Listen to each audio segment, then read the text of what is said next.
Coming up next on BBC Two, it's the BradWOTO stream. But first, it's time for What's in the Lunchbox?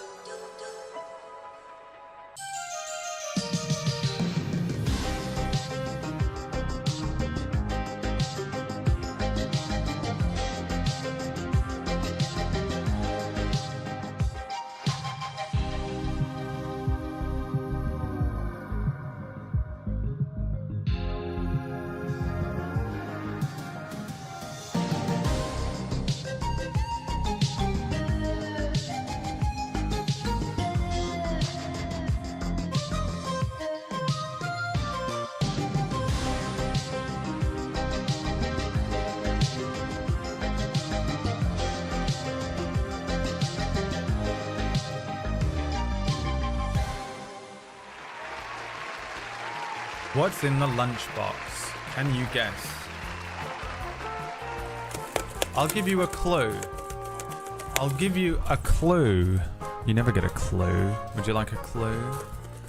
It is a discarded piece of the outfit that I had on Friday. It was just added extra. I didn't purchase it to be part of the outfit, but it came with parts of the outfit and didn't match the outfit that it was, but it is part of the items that I bought, and then I didn't use that part. That sentence? What do you think it is in the lunchbox today? A flashing bracelet, a pink bow, a pink strap-on, cufflinks. What could it be?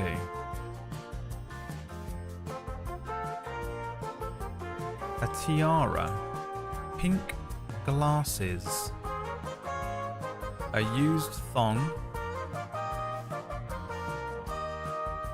which was part of the outfit that I did use, or hairpins.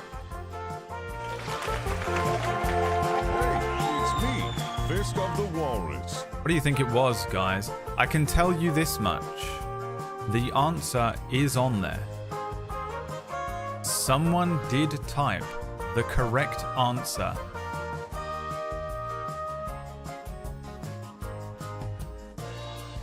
The answer is on there. If you guess it correctly, I will give a streamer of your choice from a shortlist 10 gift subs. We're bringing it back. The winners. Insider trading with my friends. The answer is on there.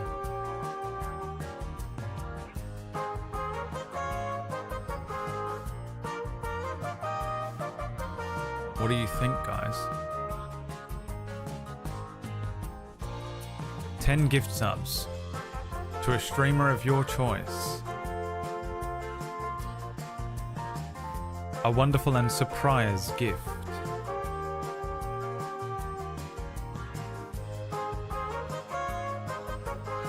You think it's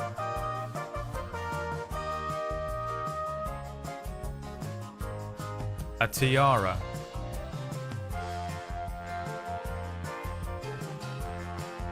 I think a flashing bracelet, a pink bow, a pink strap-on, a tiara, and hairpins would all be fine as part of Elle's outfit. Those would all be fine. A used thong was part of the outfit, which leaves cufflinks and pink glasses really were the only viable options on there. And they only got 5 votes. You gotta think before you vote, guys.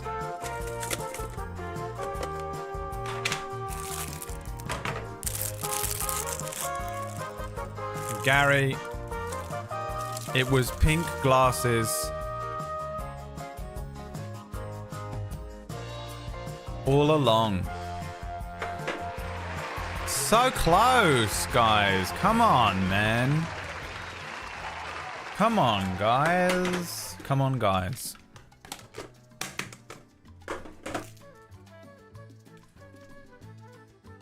Hi, everybody. Welcome to the stream. It is me. Hi everyone, and welcome to the stream. Today we are going to be playing some Dungeons and Dragons. Hi everyone. Today we're going to be. Hi everyone. Welcome to the stream. We are going to. Hi everyone. Today. Hi everyone. Welcome to the stream. Today we're going to be playing some Dungeons and Dragons.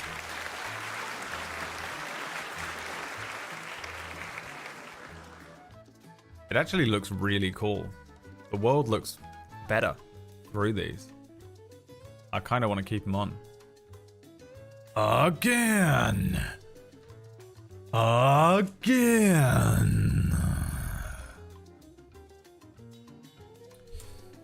I'm sitting down because I've done too much physical activity today.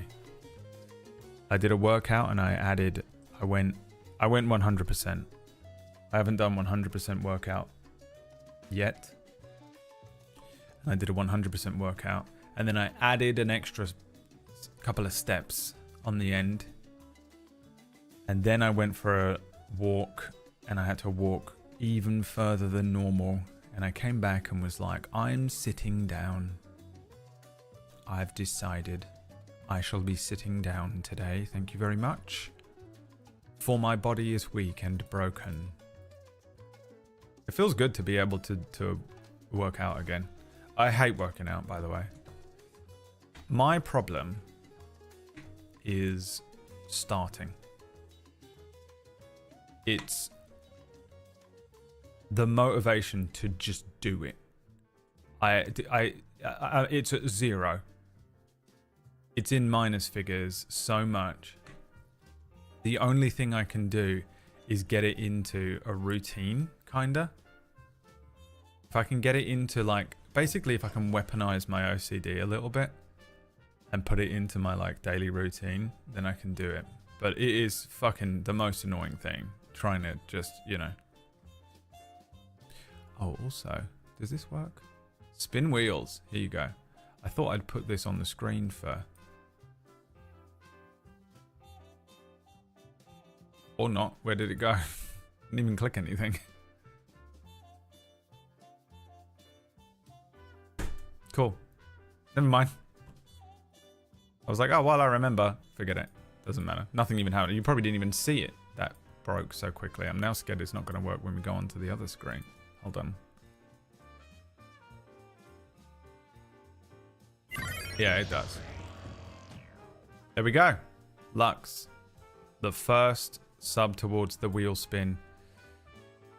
Tier 3, 57-month resubscriber, 367, 8, 9 days watched in a row. Flat out, full-blown stalker. Would you like me to send you a locket of my hair, Lux? I'll do it. I'll do it. You can make a little... Would it be weird if you made like a little shrine of me? Discord never went off. That explains where everyone is. How do we reset that thing, Lux? You know how to do that? Is it crazy how I don't? Oh yeah, it didn't.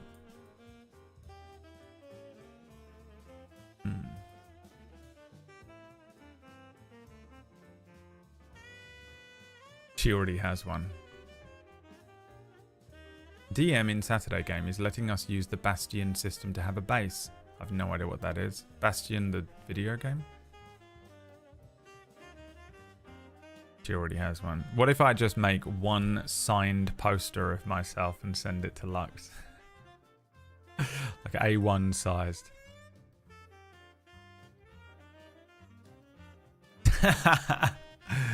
To my #1 fan.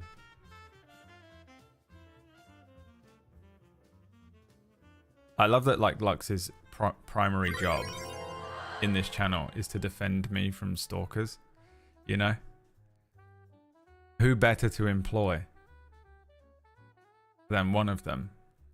Use the stones to destroy the stones. Wax Stevens in here with 94 months of sarcasm and hyperbole. My mum would be so proud. Just kidding. Yeah, your mum's never been proud of you for anything. You fucking disgrace. You wastrel. That's not... I have no idea, by the way, if she is proud or not of him.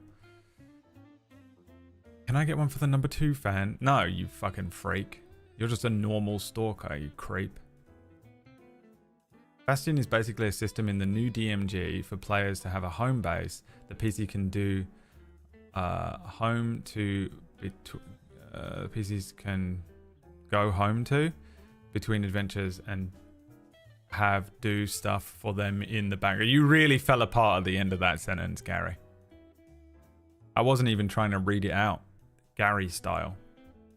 I'm too tired. But I got it. I understood it. A t-shirt. What if we made a t-shirt of just Gary's sayings and we gave all of the money to Gary? He doesn't need any money. What am I talking about? He's the richest person in here. Weaponized stalker, yeah. I mean, if I'd got a locket, that would be the cutest thing ever because I'm a Lux locket. I mean, she actually genuinely wants me to buy her fucking jewelry, guys. I mean, such a stalker move. Oh, if only it was a wedding ring. Oh. I mean, it'd be pretty cool if you got me a wedding ring. With a promise on the inside. Because you said it! I don't want it, you said it! Uh-huh. We believe you, don't we, chat? She's furious right now. Not only has she failed to fix the bot, failed me. Ugh. Failed senpai. But we've also turned the light onto her. Which I rarely do, because I know how much it kills her to become the... Kujio's on it? Wow, Kujio's around? Kujio's like... what the... You know, like in an old western, there'll be like the old gun who's like retired and sitting on a porch. He's probably played by Sam Elliott. He's played by Booster Greg. And he's sitting on a porch somewhere smoking a cigar, playing a little fucking... a little banjo. Playing a little acoustic guitar. And every now and then we're like, we don't know how to deal with the ancient tech. And we have to go and get him. He's like, oh, I'll deal with it then. God damn it, these kids these days can't do nothing without my help. Speaking of standing up, I did some chick shit. Who wants to know about the chick shit I did?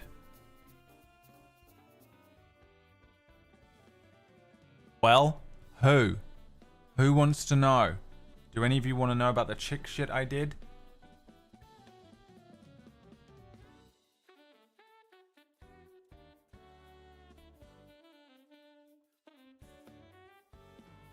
Bought some gems. We guessing? We guessing what chick shit I did? What chick shit did Braid do? Bought some gems. Crystals. It's alright, son. I'll do it myself. What else do you think I did? What's some chick shit that I did? Pilates. Continue to wear the thong. Stealth Infinity Nikki. Start moisturizing. Yeah, fuck it. New makeup routine. Horoscope. Brazilian wax. Yoga in the park with Liam. Me and Liam were going to go and join a yoga class and then I got really unwell. I mean, we still probably will. I've been doing yoga. Does that count as Pilates? I don't know what Pilates is. What else is on there? Let's have a look. Should we look up a horoscope after this as well?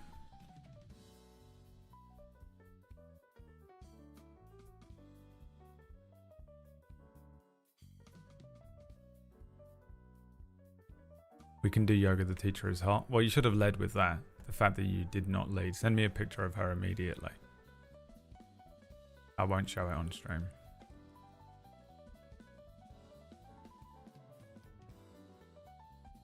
It's intense yoga and not relaxing at all. How do you know? Second stalker activated. Penny's been watching me for weeks. Go to yoga. You think it's start moisturizing? Guys, look at me. What do you mean start moisturizing? Look at this. You think I don't moisturize? You think I'm just a basic ashy white guy? How dare you? I would never play Infinity Nikki. Not if you paid me money. Oh, that's what Pilates is? Intense yoga? Okay. I thought you were like referencing hot yoga. I drink through a straw.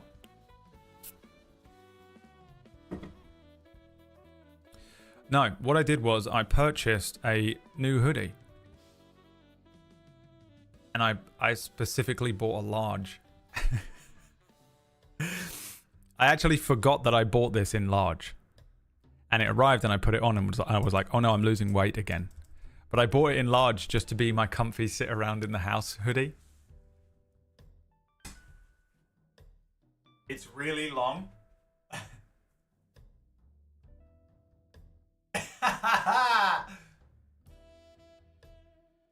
It's a big hoodie, man. It's for a giant man. And it's so comfortable. And I put it on and was like, oh no. I did chick shit. This is my boyfriend's hoodie. I put on my boyfriend's hoodie.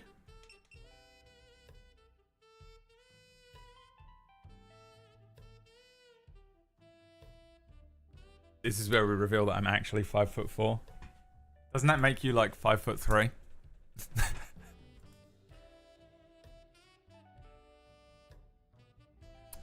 Yeah, I put it on and was like, my first thought was, oh no, I've lost weight. And then I was like, oh no, I bought this in big because on the day I was like, I should buy it. I don't know why. I think I put on a hoodie and it was like fit me perfectly. And I was like, this is actually not comfortable to sit around in. I don't know how to explain that. Does that make sense to anyone else? When you're sitting around, you want the hoodie to be a little loose fitting. If you're going out, or you're wandering about, or you've got to go and do something, a form-fitting hoodie is correct. Sitting around, you want it to be kind of loose, right? And I was like, what if I just buy a hoodie specifically designed for me to just lounge around in? My Saturday hoodie. So I bought this hoodie for that reason. But it is exceptionally big. It's sort of slightly too big, but I'm okay. I mean, you know, who cares? Not like I fucking ever get observed apart from here. In fact, I get observed all the time. What am I talking about?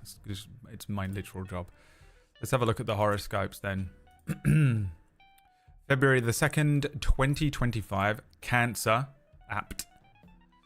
A friend might drop by and want you to keep them company while they runs errands. Cancer. This might be a good idea. Not only for the diversion from routine, but also because something might happen in the course of these short journeys that points you in a new and very positive direction. Your mind could suddenly be flooded with ideas. Make the most of it. You have a great connection to the universe, but sometimes you need to just stop and listen. Well, which is it? I mean, this sounds horrible. I have one friend that lives nearby, and he's already stopped by. If anything, I made him run an errand with me. It was the other way round. Liam's not a Cancer. I don't know. I know when his birthday is, but I don't know what that means. If I had to guess, what would he be? Leo? How do you know the different ones? I don't care anymore. Well, I guess we have to wait and see. See if anyone drops by. You're a Scorpio? Of course you are. Isn't that one literally a scorpion? A fucking absolutely psychopathic, pure, solid evil creature. Makes sense, doesn't it? That makes sense, I think, chat. I'm a crab. Crabs are cute. I watched an interview with the cast of Severance. It just came up on my TikTok and I was like, oh, it's the cast of Severance. I want to see what they're talking about in real life. And one of them just kept mentioning bags of crabs. They were like, what's your favorite meal? And he was like, a bag of crabs. And they were like, what would you bring to a funeral? And he was like, probably a bag of crabs. And it made me laugh so much. What one do you think it was, Annie? You had to guess. It was out of Milkshake, Mark, Helly, and Dylan. Which one was it?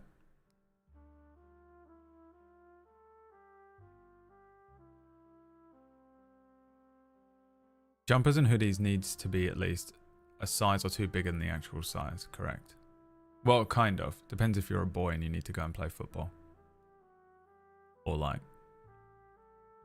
Dylan. Love it. It was Adam Scott. No, it was Dylan. It was so random. Also, the actor that plays Helly is in a circus. She's so weird and cool in real life. What is her name?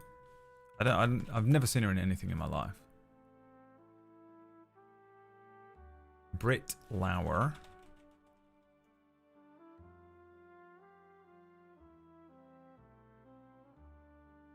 Circus.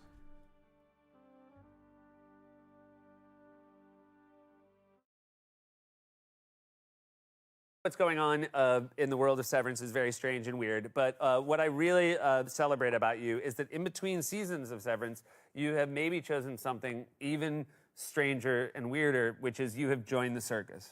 That's right. Okay. We're not currently doing a bit or exaggerating. You joined a physical circus. Accurate. Okay. How does one even go about getting into a circus? Well, I directed a film in 2019 called Circus Person. Okay.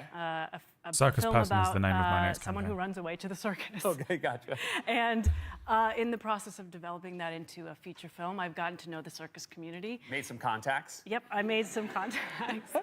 And I joined a circus after season 1 hiatus, and after season 2 hiatus, I joined the Shoestring Circus. Just Shoestring confirmed circus. season 3, by the And way. what are you? It does seem to me you're sitting at on her. an awning with a lute. Is that near enough? That's a ukulele. A ukulele. Okay. She's so and cool. I'm What the wearing fuck? an homage to Freddie Mercury because my character's name was Queen. Okay, gotcha. That's your circus name. This particular character. gotcha. That was her title and her first name, Okay, gotcha. Queen. Yep. And yeah, I'm sitting on the awning there as the audience is arriving. And so this She's a circus LARPer. was in Bellingham, Washington. And as I was looking at the map, I was like, Bellingham, that sounds so familiar. And it turns out it's one of the files that we're refining On Severance. on Severance. Wow. It's called Bellingham. And so I called Dan No one's Erickson, seen the Severance creator in of the show, and I audience, was so like, they does don't know this what that have means. They're not significance? interested at And all. it turns out Bellingham is the town he went to college in. Oh my God. And So is that at that point are you like, well, I'm obviously an innie in real life too? yes, Like, yeah. exactly. Oh my God, Everything- how embarrassed would your innie be to discover things about your outie, you know? Yeah, he's an absolute fucking loser who sits by himself playing Marvel Rivals and cries at Demon Slayer. Get in the elevator, you know?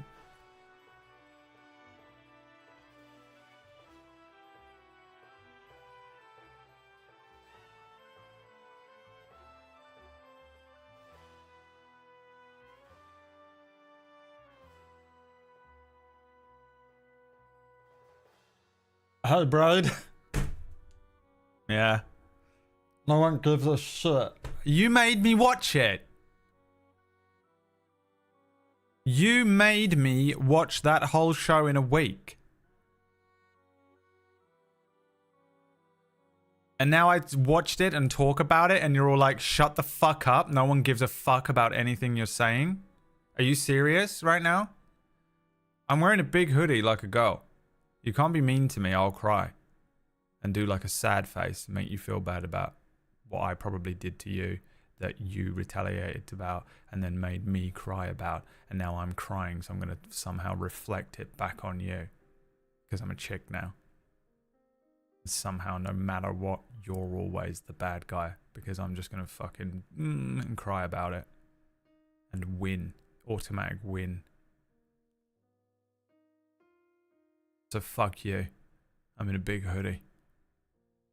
I'm in my boyfriend's hoodie. Lux is like, who is this man? I will find him.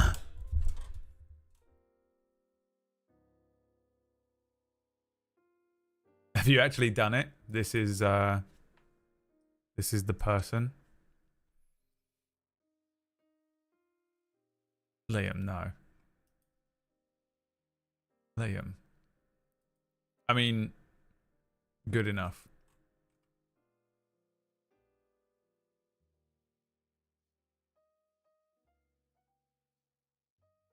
Maybe not. Actually, I scrolled down. Oh, for our town, that is a 10. Yeah, that is a 10. Yeah, nothing but goblins and gremlins in this town. It's absolutely insane.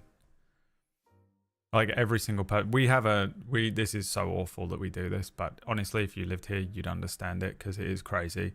We honestly believe that the pipeline, like the sewage pipeline ends here, and it must be like radioactive, or there's got to be something in the water here because the people here are mutant.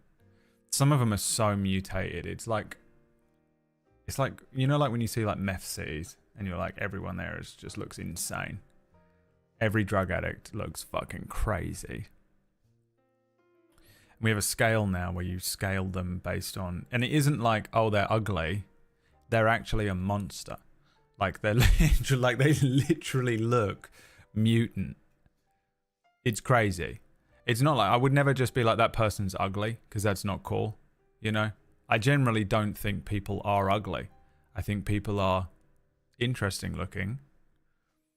And then you tip over the scale into mutant. Like there is straight up, like we're in Fallout, I guess, because that thing is about to pick up a club and start killing people. It is fucking crazy how some people, the way people look here. And we scale them based on 1 to 10. Well, I do it walking along. If I just pop to Tesco, you will see 1 or 2 people that you're just astonished that someone looks like that and is a human being still. It's fucking nuts. You see a super mutant and you're like, what the fuck? And then I rate them in my head and just see how many 10s I can find in a week, you know? 10 is like the most mutant thing you've ever seen in your entire life. It's fucking weird. Serrated teeth, gang. Hills have eyes shit. Yeah, like for real, it's that kind of level.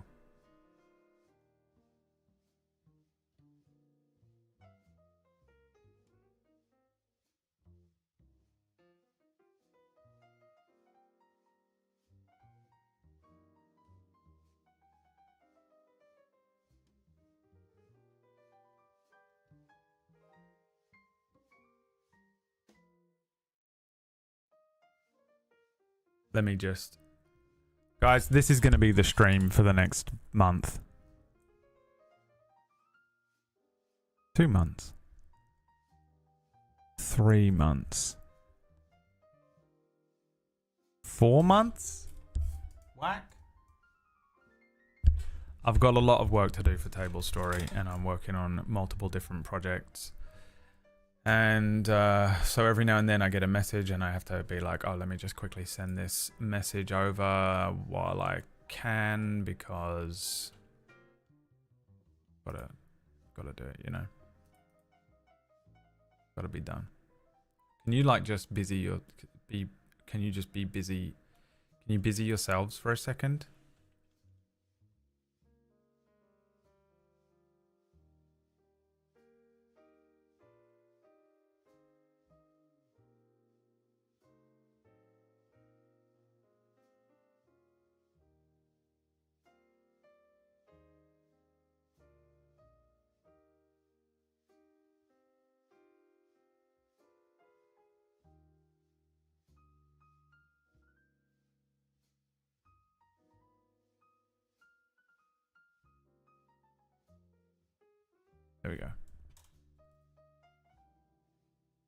Most streamers will stop midstream to take care of work. This is my work.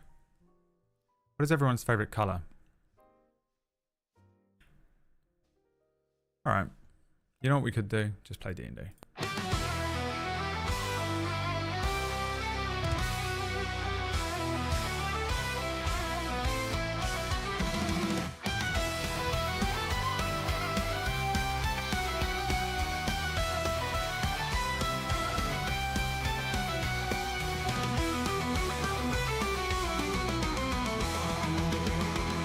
Returning back to Badgerbrook, a tavern sounds just right. Relieve some stress and find some rest, partaking in delight. Instead unknown and eidolon, demanded is their time. A bandit raid, a mother laid, a lie with purchase found. Of court and drew the former slave, the latter turned around. 4-on-4 with howling roar, no chill, no joins the fray. With better calls prepared for all, what is there to say? Leary Rice, the hero's light, engrossed the tavern floor. Spin the wheel, seal the deal, roll the dice once more. Rice, Leary Rice, the hero's light, throughout the endless night. With bow and skull and truth unfold, ready for the fight. Roll the dice, let winds entice, as legend becomes lore. Find your score with help in store, that's what friends are for.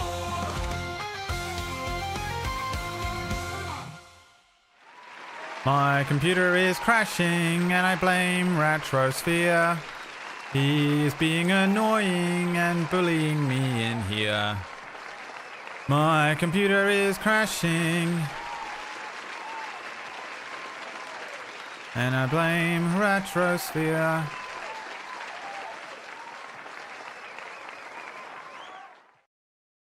Why don't you stop bullying me and go back to making beer? Alright, we got some upkeep to do first before we get into it. Because we've got some XP to give out. Haven't we? Now I've got to calculate all of these creatures' XP.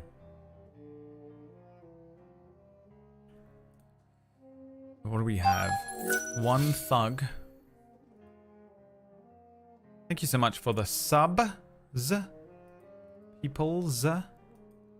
Elux Locket. Elux wedding ring. She wishes she was called Elux wedding ring now. Damn, I fucked up. We have 2 new things on the spin wheel this week. Every sub goes towards spinning the wheel. You can get a 10% boost on Diablos, or you can level up the companion. Or a companion.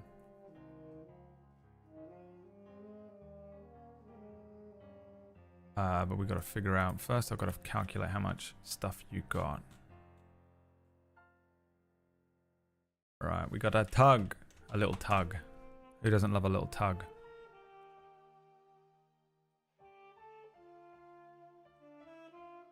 There's my calculator.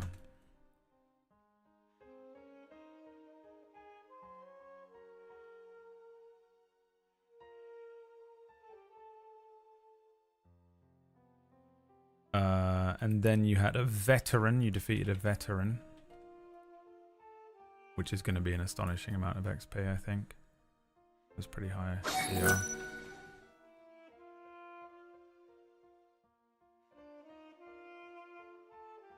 And then you had 1, 2, 3, 4, 5, 6, 7, 8, 9, 10, 11 bandits.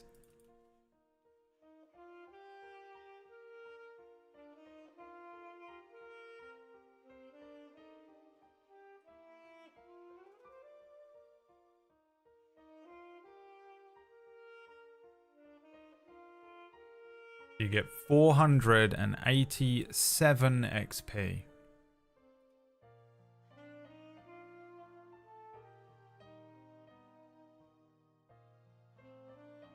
You have 1,773 plus 4,000... God, what did I say? An 87? So you've not leveled up.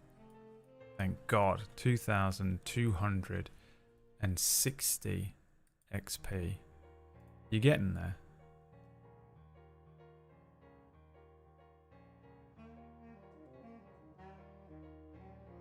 All right, there we go. Damn. Anonymous coming in. Thank you, Anonymous. For 10 more subscribers. Look how excited he is to get all these subs. Okay, first of all, don't do that shit. Okay? It's literally the most traumatizing thing for me because that's what my dad used to do to me when I was younger. When I would get a gift and I'd be like, oh, this is really cool, thank you. And they'd be like, you have to be more excited. You have to be more excited. And then I would be like, okay, so you want me to be fake and shitty to you? You want me to lie to your face? Is that what you want? So you want me to be like, oh my God, thank you so much. And just fucking lie to you all and be like one of those fake streamers who just does all this shit pretending for the camera for you? Is that what you want? You fucking piece of shit? Or can I just be myself? Or am I allowed to be myself on my own channel? Okay? Second of all, I was doing math. Do you know how hard that is for me to do? I had to do math. I can't do math and also be a streamer. Time them out till tomorrow. Time them out till tomorrow. See you later. Learn your fucking place, you scum. I hate the internet, dude. I want a new job. This is why I don't want to be on this fucking camera anymore. Ruining everyone's fun immediately, you people. Instantly. Get rid of him. I don't want to see that fucking disgusting name in here again. Shadow, thanks for the 5 gift subs. Alright, so these guys are all done. What else did I need to do? I feel like there was something else I needed to do. Am I crazy?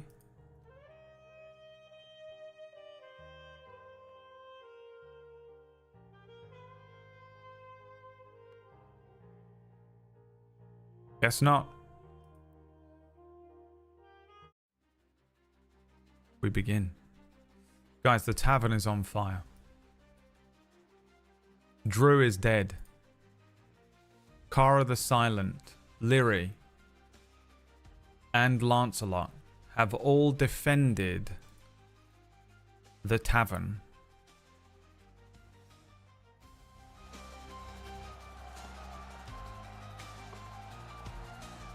From the onslaught of bandits, the Martin's free men. The Bandit King, Watson the Box, also known as Martin Freeman, attacked the tavern, setting fire to the thatch roof of the tavern. During the combat, Lyri received a new curse, which was that... was it a curse? What was it? That fire heals you? Was it a curse? Did I not write it down? Was it an item? No. Oh, it was a potion. That's right. Fire currently heals you. I think for a couple of hours. So, in a spark of brilliance, you as a group decided to... set fire to the inside of the tavern so that it would heal you, smashing a bottle of oil on the ground, the oil spreading and sending the fire across the ground. Now, the wooden floor of the tavern, the wooden tables, and the sort of thatch roof of this place are all now engulfed in flame. The flame on the inside is beginning to steadily spread and pick up. It is becoming a roaring fire. You must now figure out a way to extinguish the fire, but first we're going to spin the wheel. Thanks to Lux, Shadow, and a creeping anonymous one. The anonymous one. What do we get? An encounter. Gold! Roll me a D20, chat. Let's go. Oh wait, don't roll me one because I haven't started the bot. Got to start the bot. Hold up. Won't do anything. It won't do nothing.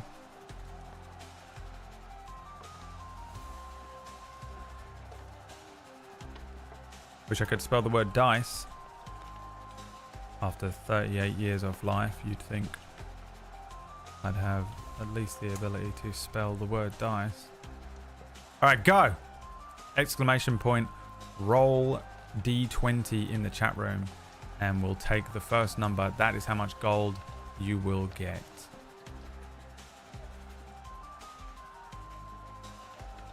$9 gold!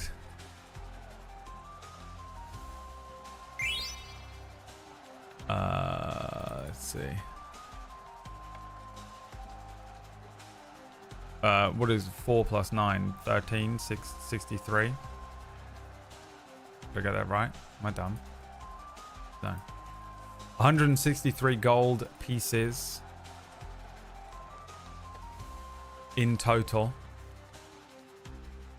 You need to spin the wheel to get a merchant. Let's see if you can get another wheel spin.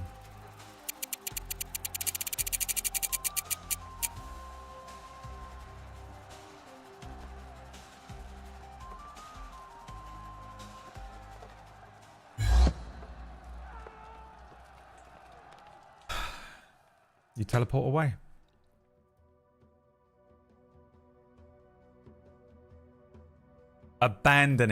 Immediately abandoning Lindor and his tavern.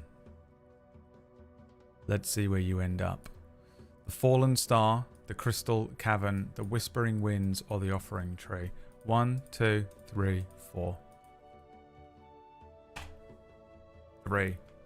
1, 2, 3. The Whispering Winds. God, I'm incredibly underprepared for this. I've got to bring up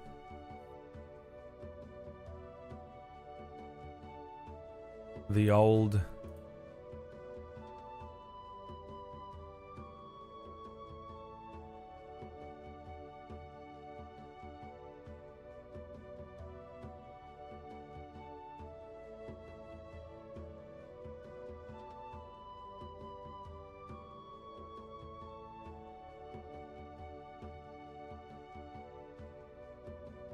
Where did I save it?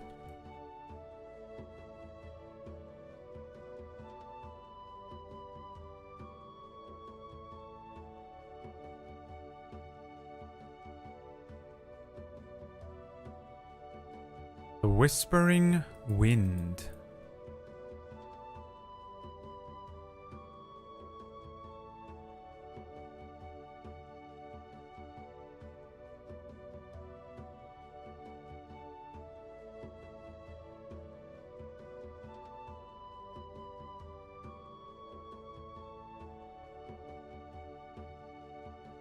Oh wait, this isn't it.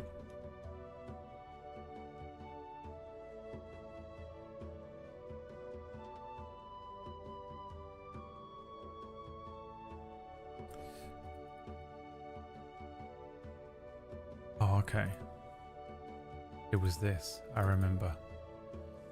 You are teleported away and find yourselves once again on the cliffs.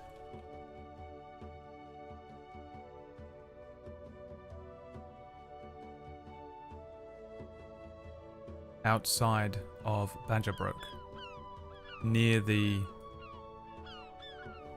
seashore.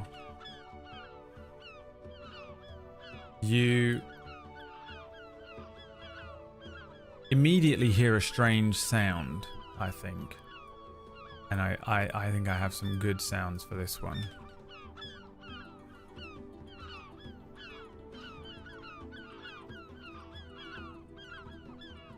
I think I have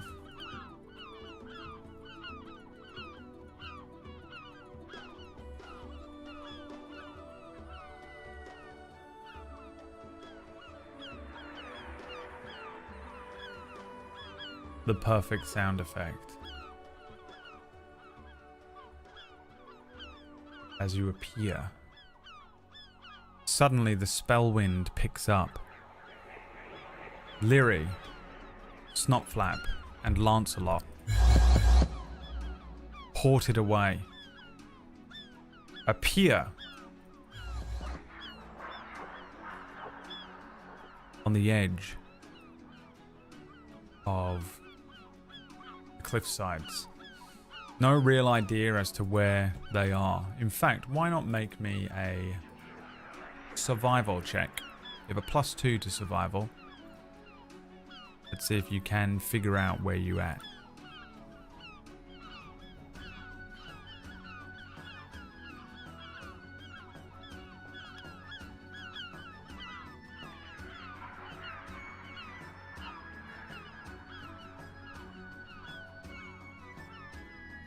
As the three characters suddenly appear, they sort of turn around to each other.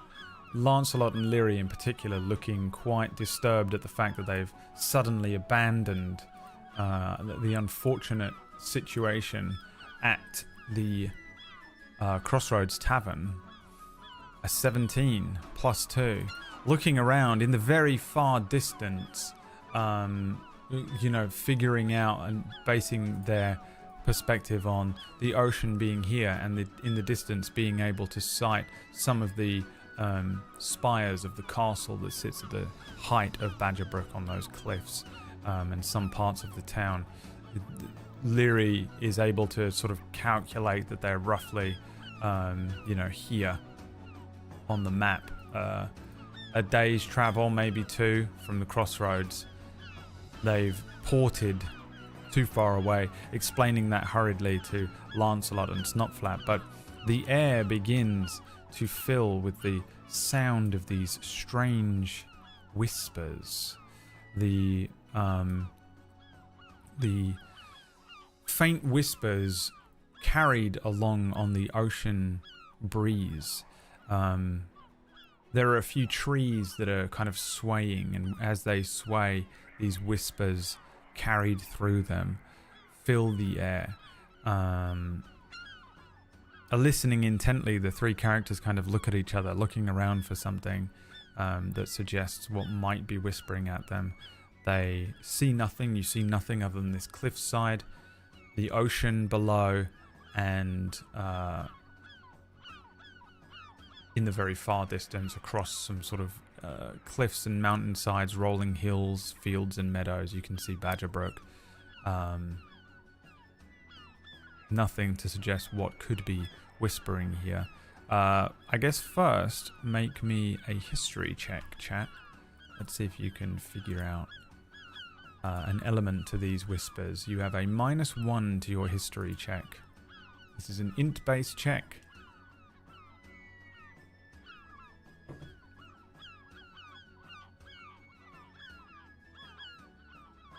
This is an entirely procedurally generated campaign that we play on Sundays, which means I was incredibly underprepared for this. But that's what it is. That's the fun.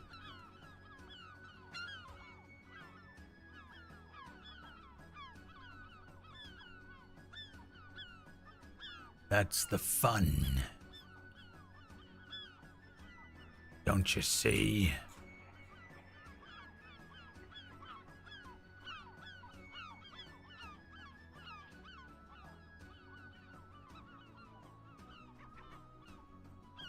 We take the second roll, we can flush out all of the old rolls that way. A 15. -1 to a history. So a 14. You can actually recognize some of the sounds of this being an old dialect of Dwarvish, is what Lyri is able to figure out.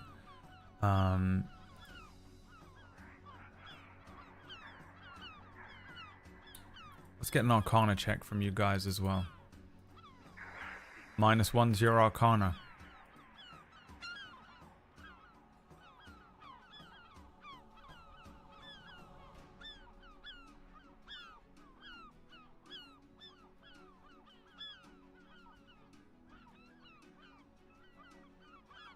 -1. As you look about. Do I have like a cliffs? I think I do somewhere in here, right? For us to look at.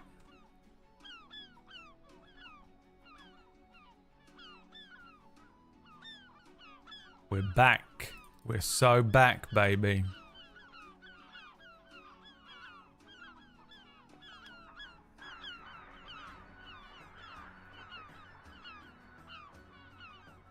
Standing and listening intently, Lyri says, "See if you can make out anything." Lancelot says, "I don't really know what dwarves are, but I'll try." Snotflap says, Well, they're tasty is what dwarves is. If we can catch one, we can eat it. really, it kind of falls to Lyri here to see if you can pick out any distinct phrases. A 13. So 2 passes means that you do pick up some phrases that are being spoken. In Dwarvish, you hear, "The seal is breaking." The seal is breaking. You hear, "We are bound in the wind." We are bound in the wind. And you hear, "The hollow one stirs." The hollow one stirs. Let's have a perception check from you guys as well. You have a +4 to perception, I believe, because you have the Cloak of the Hunter on at the moment. You have no potion equipped, Cloak of the Hunter, Mantle of Spell Resistance, and Spare the Dying. I'll give you an opportunity to equip some stuff in a minute.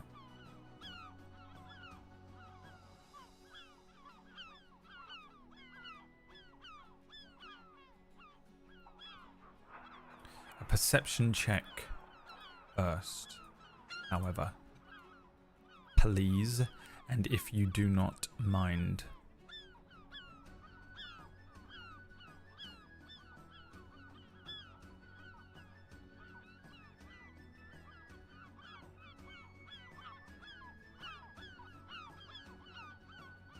Please, and if you do not mind.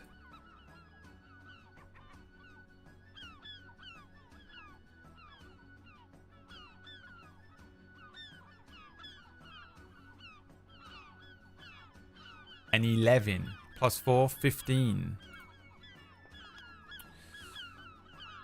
The wind is strongest towards the sort of northeast of where you've landed. It's a part of the cliffside and the valley here where the path that is used to traverse through the area reconnects. Lyri kind of points towards the path, and the 3 make their way over to the path, reconnecting to it, following the sort of sense of where the wind might be coming from or where the wind picks up in strength. Lyri looks towards the northeast and is able to make out in the distance a collapsed Dwarven Watchtower sitting at the roadside, hanging over the edge of the cliff here. I guess I'll ask the question. Head towards the collapsed Dwarven... Well, you know what? I'll just put, like, where to go. Collapsed Dwarven Watchtower. Continue on the road north. Head south. Into the ocean. Go west. Off-road it. Go east. Voice is yours, chat.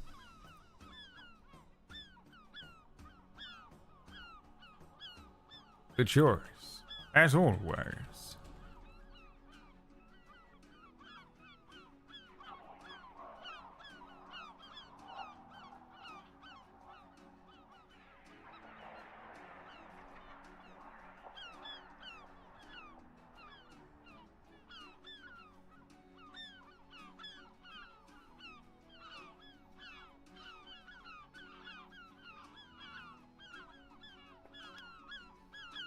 Side quest accepted.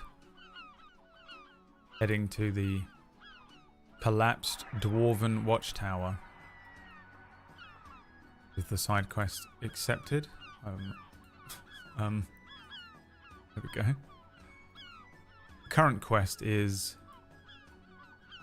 investigate the Whispering Winds.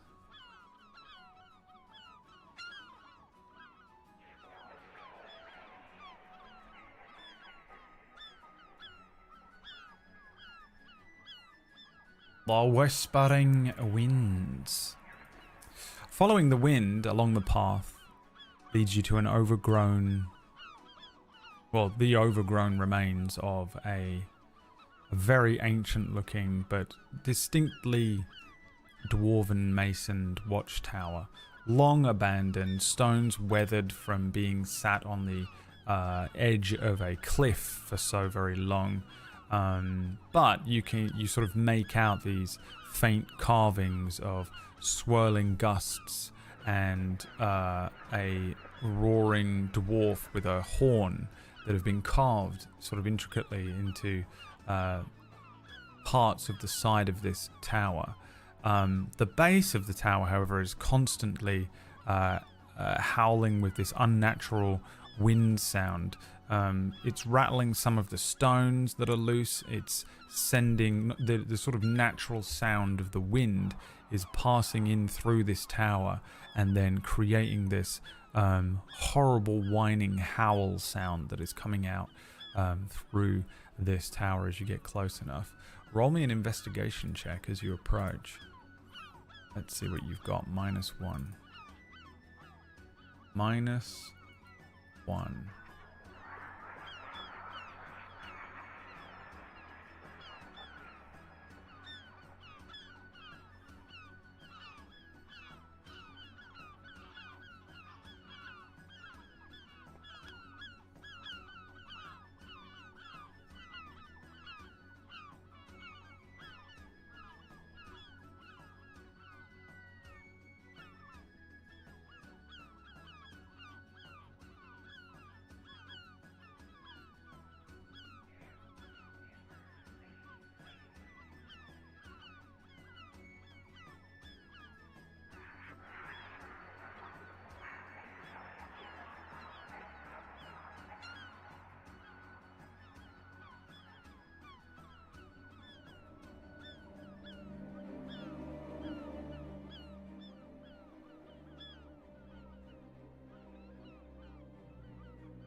Investigation check, please. You have -1. 3 characters sort of slowly approaching this tower.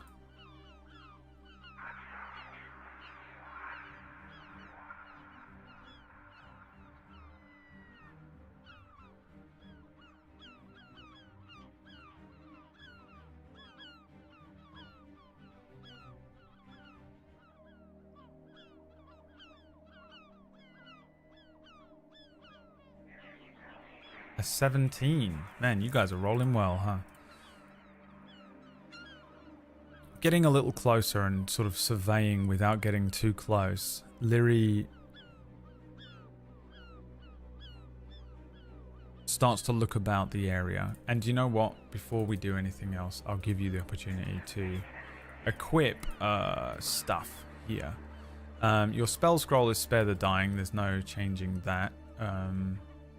You can, if you want, equip a different potion and some different items.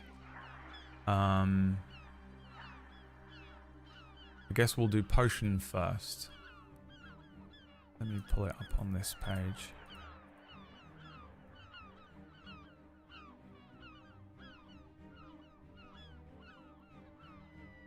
And give you the option to equip into the potion slot.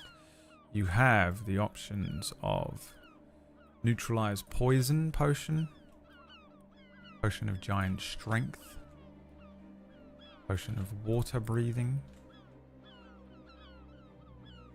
Tonic of Kingdom Hearts, the Potion of Hovering, the Elixir of Mistletoe Charm, the Potion of Gift Wrapped Illusion, the Potion of Itch Resistance, the Tanglefoot Special Reserve, 1 tin of Foster's Beer. That's it. Which potion would you like to equip?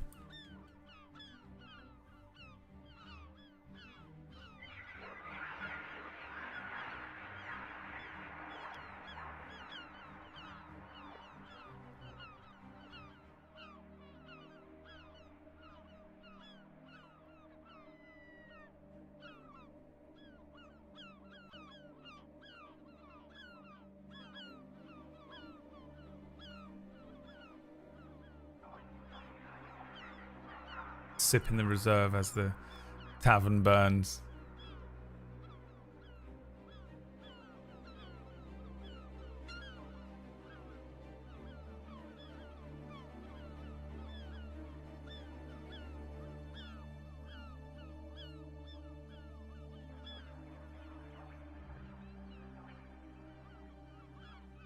What are you going with? The elixir of mistletoe charm. The potion makes the drinker irresistibly charming, gaining advantage on charisma checks for 1 hour. So this isn't the potion that you're drinking. I mean, you can drink it if you want. This is simply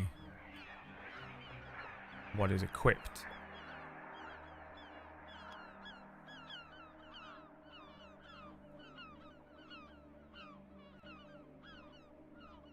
Currently.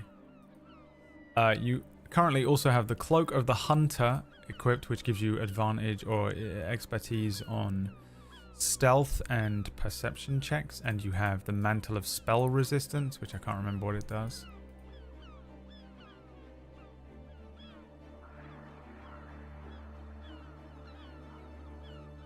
You have advantage on saving throws against spells. If you'd like, you can switch that out for one of the other magical items that you have.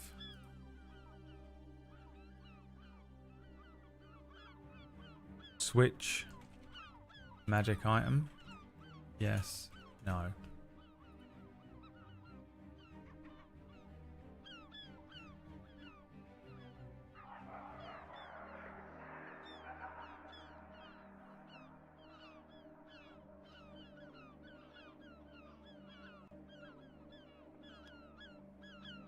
The choice is yours. Before you approach this Dwarven Tower.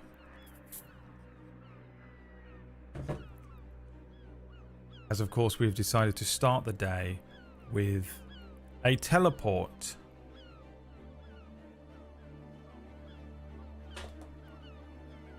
Bringing us away from the tavern that is currently burning down. And instead activating a completely random side quest.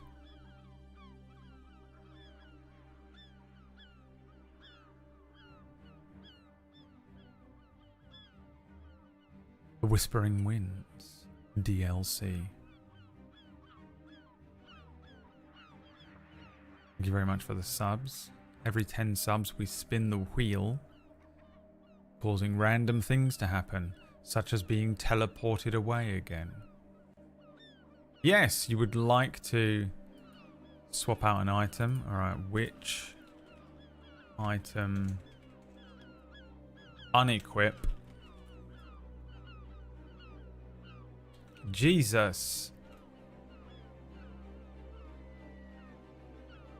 Cloak of the Hunter or the Mantle of Spell Resistance?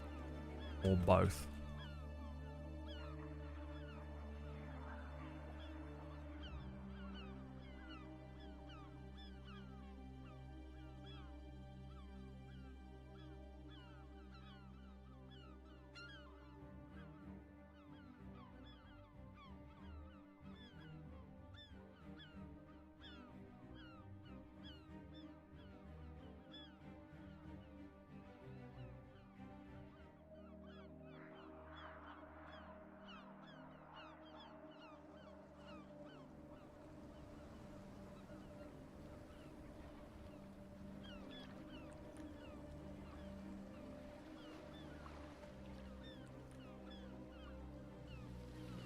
The Mantle of Spell Resistance will be unequipped.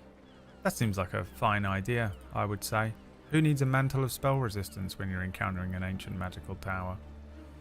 And you would like to equip in its place the Amulet of Warmth, the Amulet of the Undaunted, the Frostheart Orb, the Ring of Granite Grasp, the Beads of Force, the Seashell Amulet, the Ornament of Fire, the Lantern of Revealing, and the Wand of Magic Missiles are your options. Which item would you like to equip?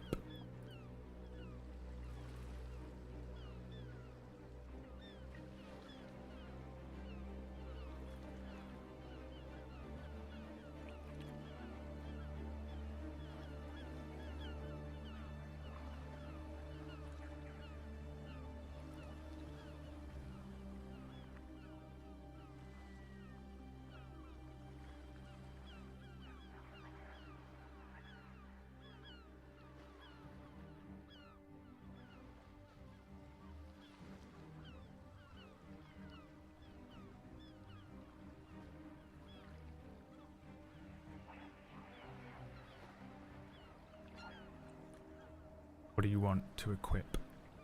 It's split between the Ring of Granite Grasp and the Lantern of Revealing. Can anyone break the tie?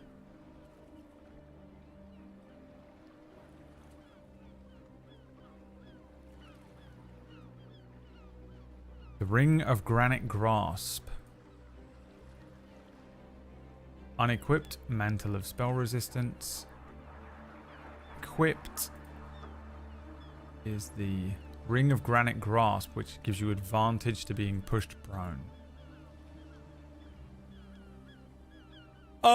Actually, it was given to us by a dwarven ghost, so that will give us lots of help here. You hope so. You hope.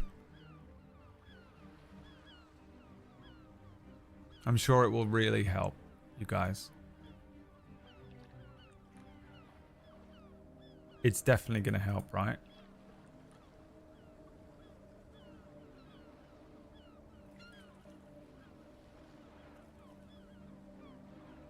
Actually, it has secret lore reasons that will benefit us. Okay. If you say so. The level of copium you people play with. Cope. Alright. Let's continue.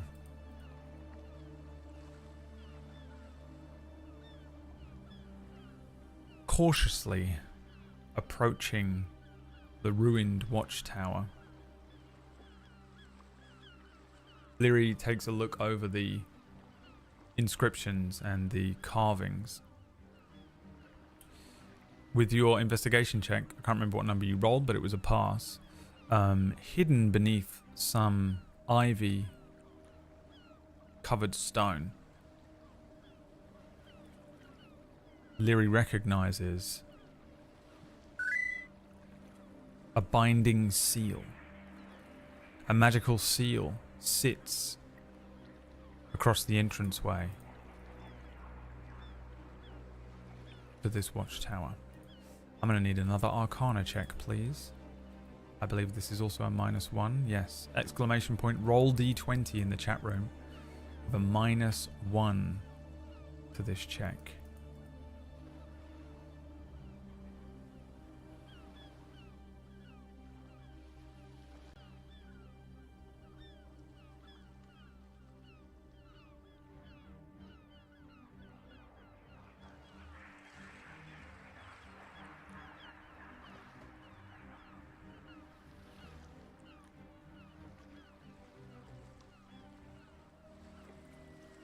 Take the second roll. Flush out all those old rolls, baby.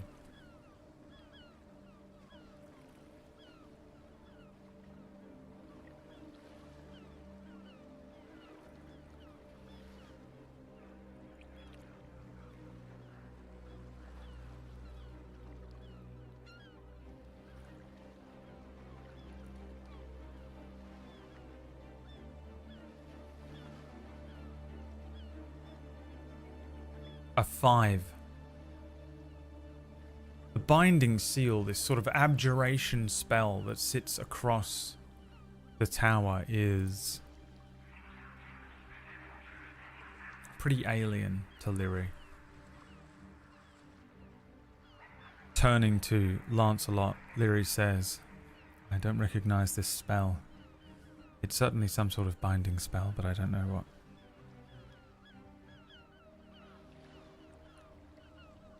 I guess we ask for the first time today. What does Lyri do? The choice is yours, chat. Suggestions. What do you do at this point? A watchtower ruined, covered in carvings, the binding seal, a spell cast across this thing. What do you do?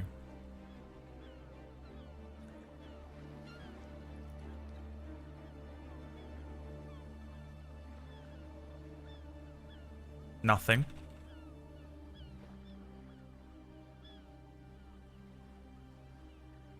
Hop in by the window. Long rest.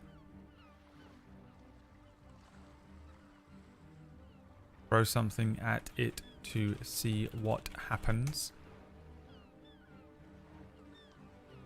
It's a good point, actually. Your HP needs to be reduced by half. Which is 25, 26.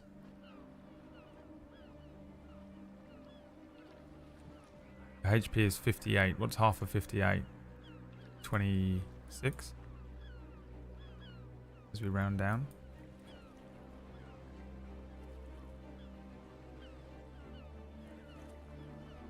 No. 29. Very helpful, Whack. Thanks. No. All right. Thanks. Cool. Useful. 28. Is that correct? Is that how much HP you're supposed to have?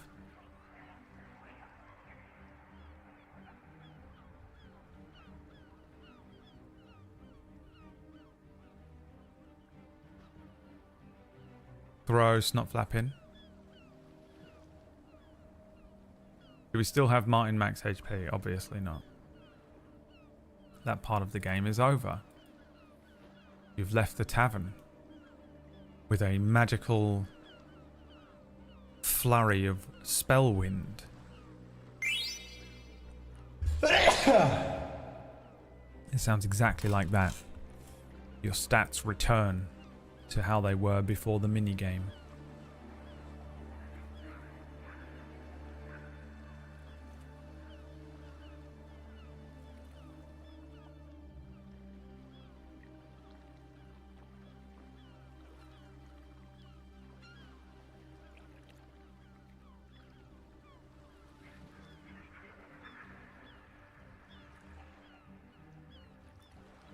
Is this it? These are the options. Okay, where you go. What does Lyri do?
Long rest.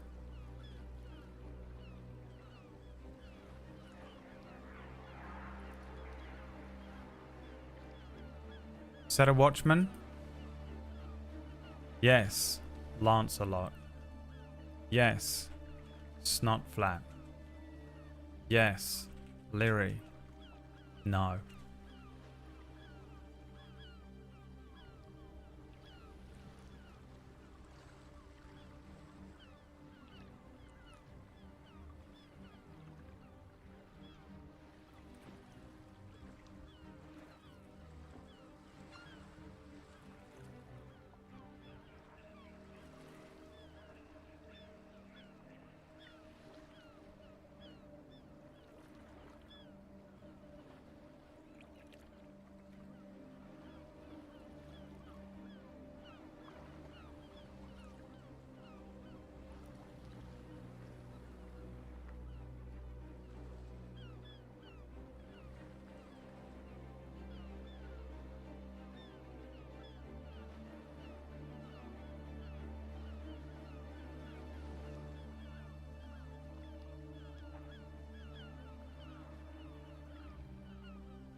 Yes, Lancelot.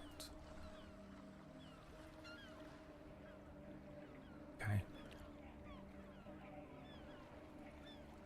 Deciding this is a perfectly safe and appropriate place to take a long rest, Leary instructs Lancelot to keep an eye out while Leary and Snotflap set up a small camp area off to one side and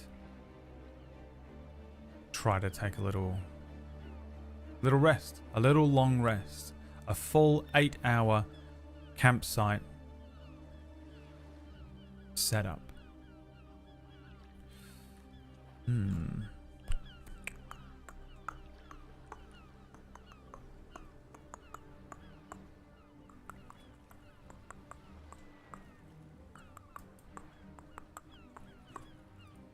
Let's have a perception check, and you can roll on behalf of Lancelot. Leary snoring. Snotflap snoring, teleporting every now and then in his sleep.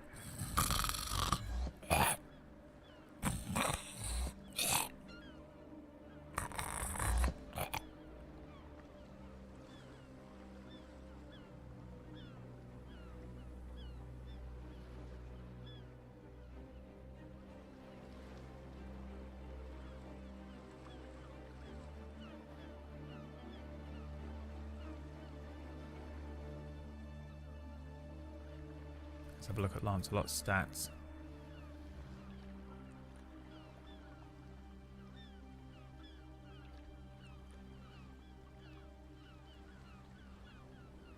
He has a perception of +2. These recharge daily at dawn, so you've got no recharges on that yet.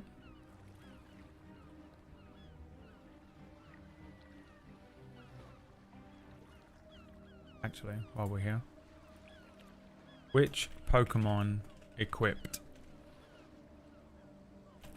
Lancelot? Snotflap. Rolled a 4.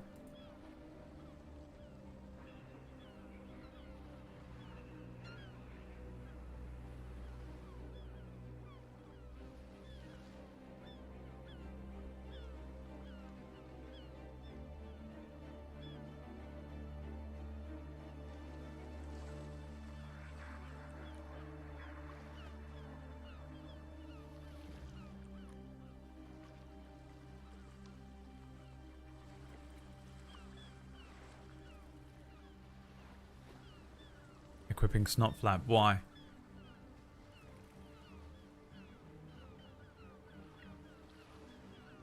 Why have you chosen Snotflap? Because I said his things haven't recharged yet on Lancelot? Because you think you're going to successfully get a full long rest?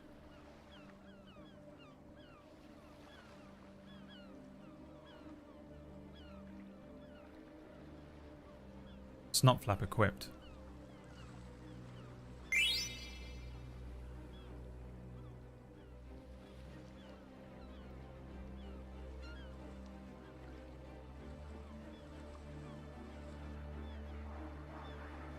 Lancelot is exhausted after the fighting at the tavern, holding off the opening to the tavern by himself. In a moment of exhaustion, being asked by Leary to stand watch overnight rather than Snotflap, who's fully rested, Lancelot begins to snooze as the exhaustion takes hold.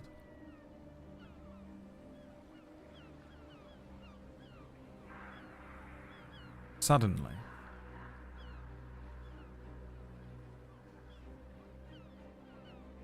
there is a horrible sound.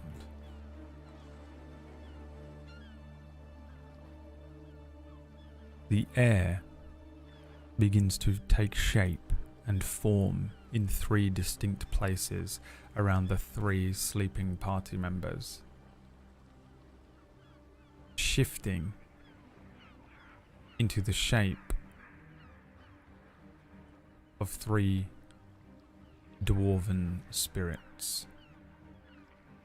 They float ever closer to the party. Each of them in unison, reaching out,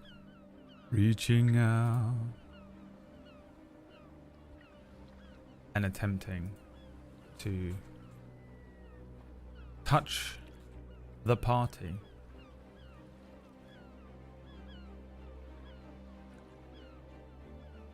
I believe it is time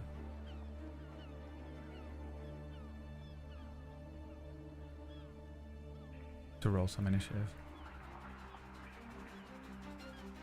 A cold sensation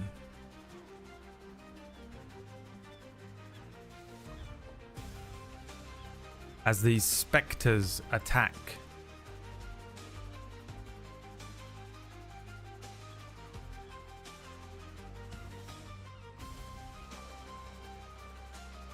My computer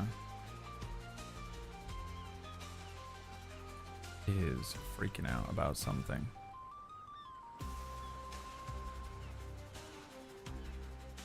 Making it very difficult to run a D&D episode.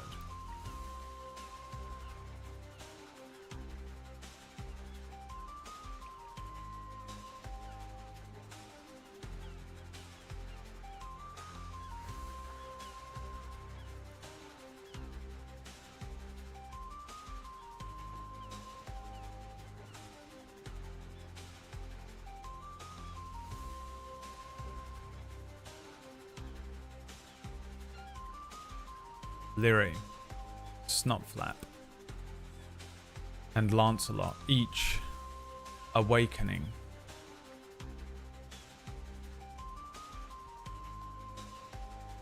Suddenly, having not completed a long rest,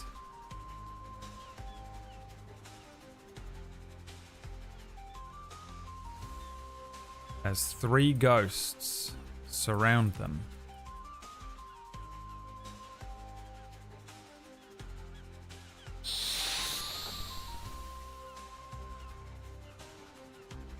Let's go. What did Lyri get?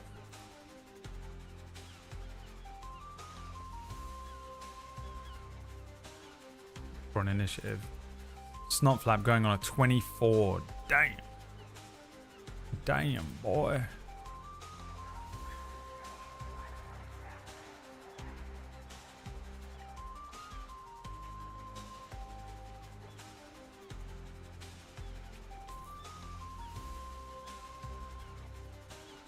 Lyri.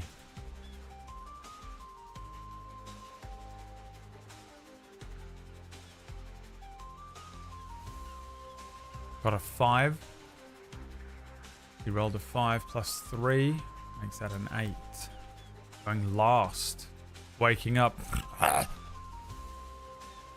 Snotflap goes first. Oh shit! Dwarves! See-through dwarves! Why is there see-through? Lancelot gets up and does the thing where he's battling with the ghost, but isn't really actually taking part in the video game. Lyri gets up a little too slow.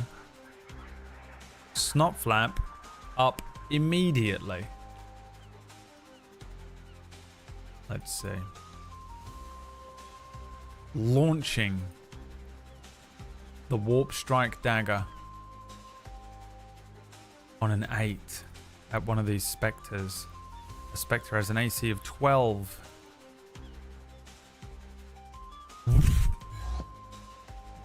Throwing this thing at this dwarf. The dwarf's face shifting and snarling in a particularly malicious way. It kind of blurs to one side as the dagger flies past, clattering and landing on the stones at the edge of the cliff. The I guess Snotflap will... I'm gonna roll a D6 to determine where it landed. About as far away as it possibly could. shit. The dagger will land over here. That is... He can get to it.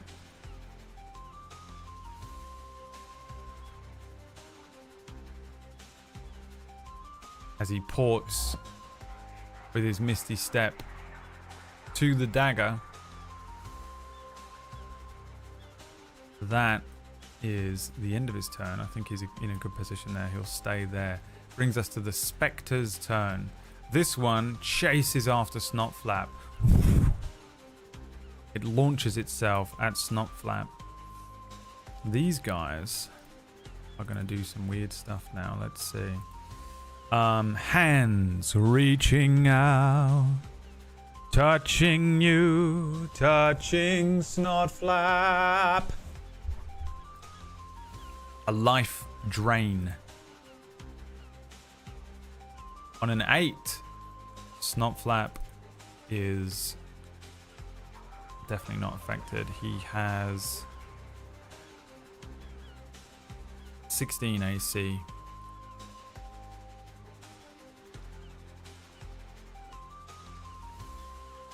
This Spectre misses its attack. The second one is going to attempt to do the same thing here to Lyri.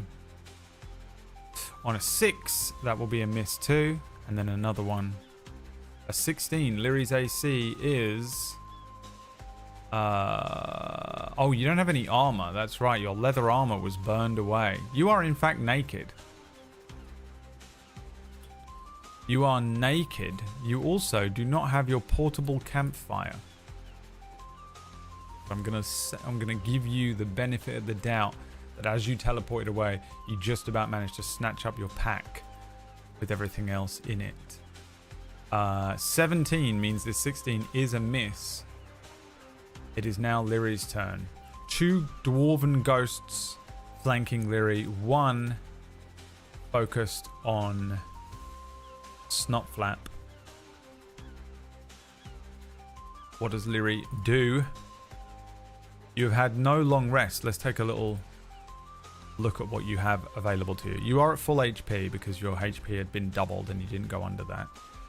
You have no second wind. You have no action surge. You have 19 silver-tipped arrows. You have healing hands. Oh, this is what this is. I wrote it in twice, I guess. Which will restore 3 HP on an action. And we're going to say that the panic to jump up, grab sword and shield allows you to grab. Really, this should be a surprise round. And you've gotten away with something here that I forgot about. So you're very lucky. Because you definitely were not aware of this attack about to happen.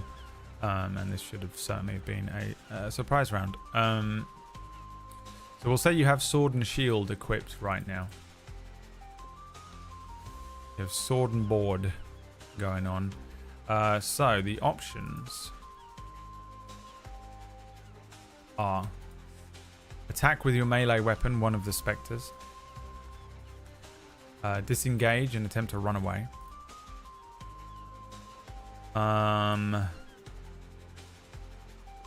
Dodge, which will give them disadvantage to hit you.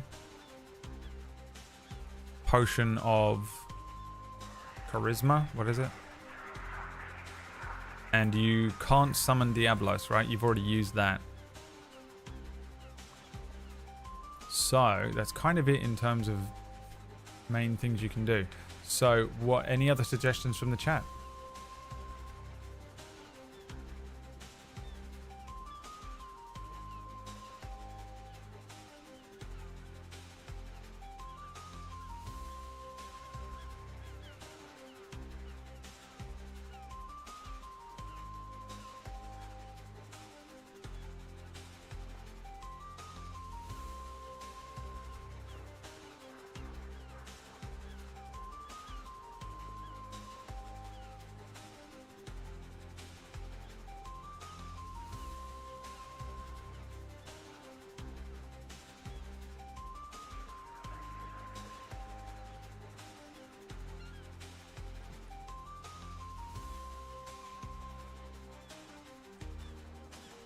Show them our Dwarven Ghost Ring.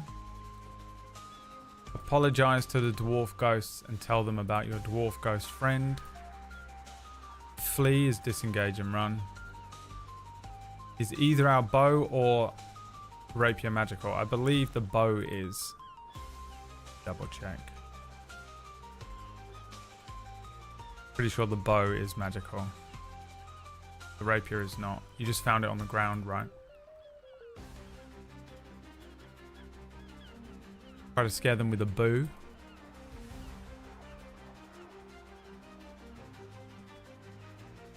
Swap to bow.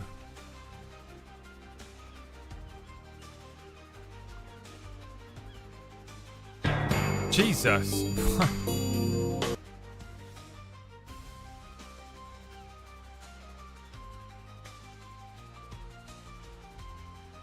The computer's doing weird stuff today. It could be another one of those streams where it crashes halfway through.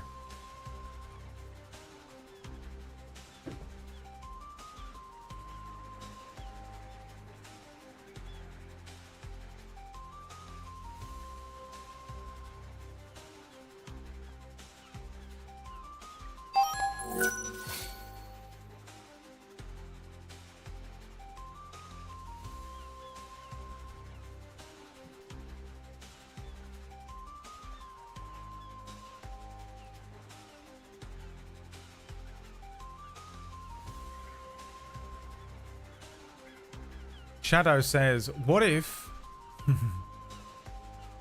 what if we win D&D with money?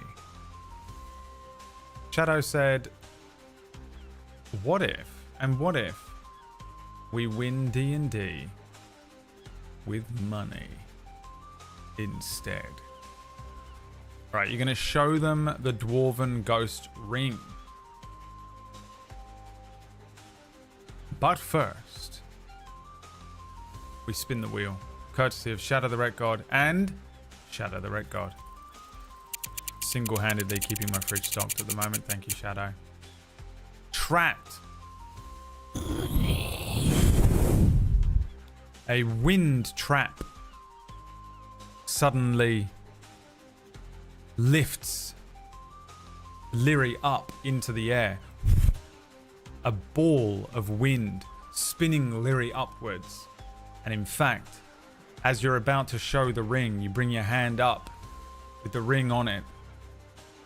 This trap activates and you are sent spiraling upwards and caught in this ball of wind. Ironically, there is no air inside this wind. I need a strength saving throw as your action to attempt to break free of the wind trap. +3 to your strength save here.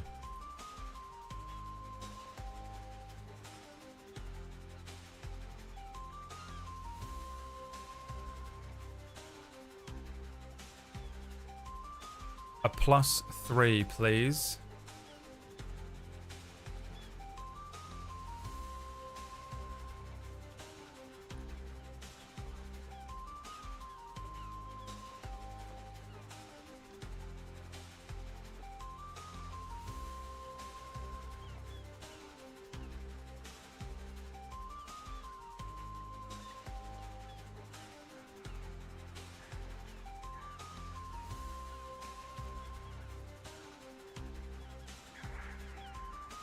Otherwise, we have to go into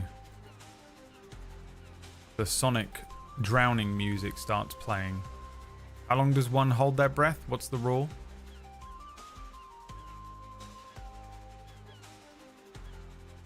A 16. Caught in this thing, Lyri breaks free of it. A display of strength. Falling to the ground, landing. Dismayed, disoriented, and confused. The trap is broken. The creature's still around you. The action has been forcibly consumed. Here. You have a bonus action, of which I do not believe you have anything that you can do.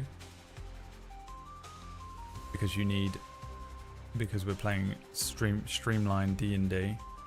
So you can run away if you would like. Run away? No. Is taking a potion a bonus action or an action? An action.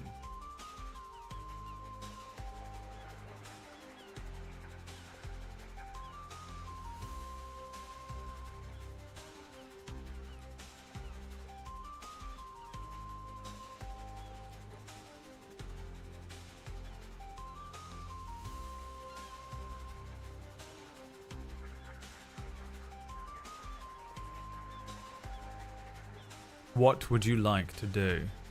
2 ghosts either side of you. 1 rushing towards Snotflap.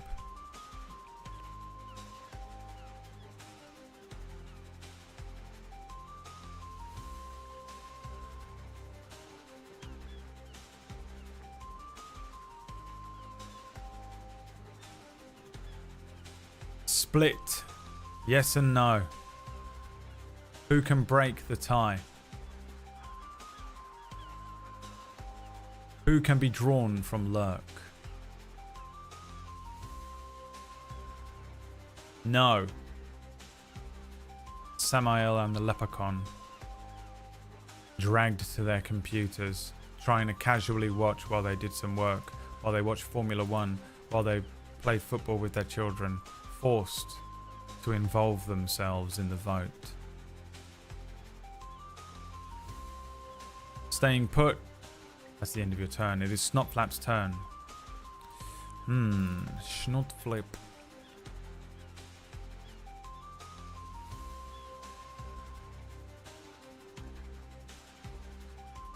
Ranged weapon, melee weapon. Devil Goblin War Cry is also a thing you can do. As a bonus action, Snotflap lets out a war cry. All creatures hostile to Snotflap must make a wisdom saving throw or become frightened for 1 minute. I think he should do this. Is he going to affect these creatures at all? Could do. Snotflap says, Ah, this is pissing me off. I just want to go to sleep. I'm sick of the bandits and the fire. And I'm sick of these motherfucking dwarves in this motherfucking castle. he doesn't know it's a tower. I'm gonna eat you up! He says, all creatures hostile within 30 feet. Which is just this one. I actually thought he was closer. You know what? He ports into the middle of them. Ah! Now they all have to make wisdom saving throws at a DC of 14, which is insane. Why did I set it so high? We'll go from top, middle, right. 1, 2, 3. 2 saves. The top one here is frightened of Snotflap. Confused and feared. This one is now frightened of Snotflap, which I believe means cannot move closer to him. He has disadvantage on ability checks and attack rolls while the source of its fear is within line of sight, and it can't willingly move closer to Snotflap. Snotflap has used his bonus action to teleport, and then also used his bonus action to use a war cry.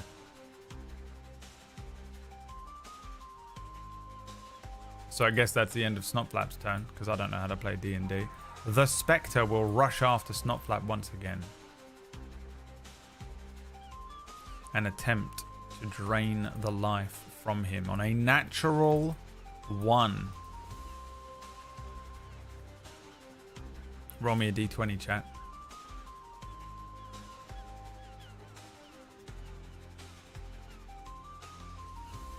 Not sure if a lot of this stuff will apply, but maybe you'll hit on one that does. I have a fumble table.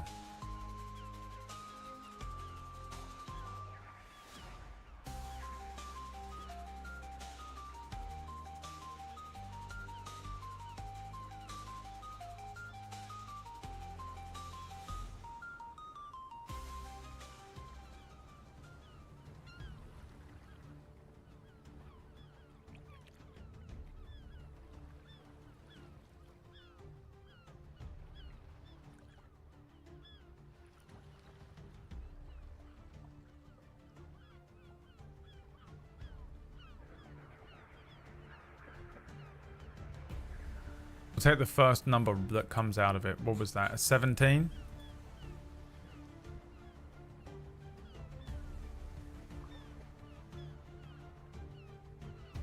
Because we just need a quick answer, don't we? This is the wrong table.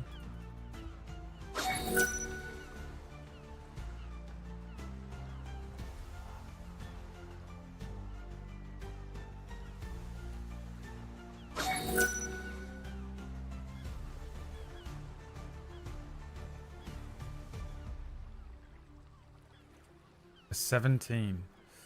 Yeah, this doesn't work. This creature cannot be exhausted.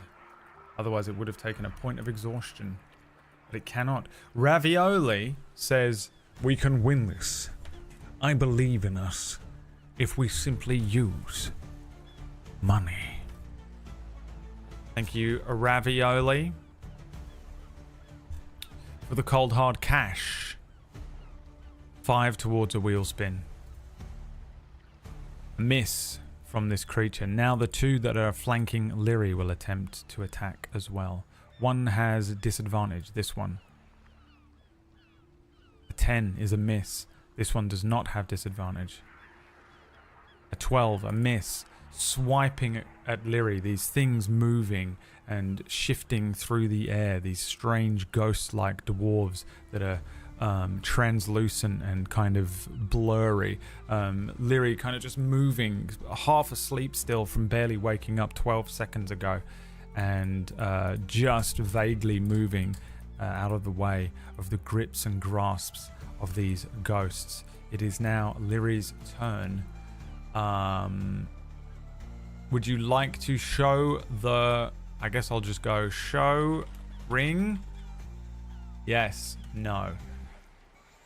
If you vote no, then we'll go into a full thing, but you can attempt to redo your previous turn because you got fucked over by Shadow the Wreck God. That scumbag, by paying to lose. Shadow said, I pay to lose. Right here.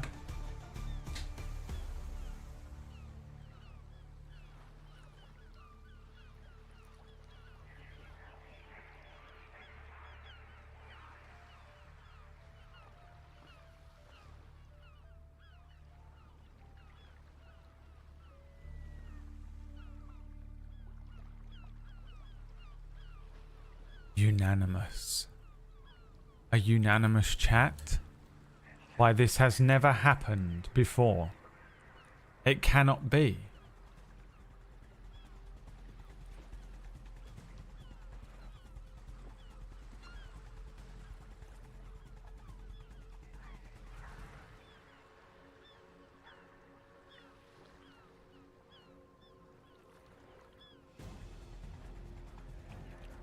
Oh, it's not unanimous.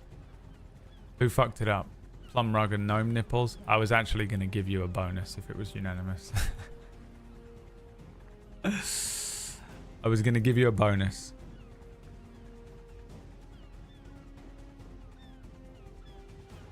Pulling out the ring. Showing it.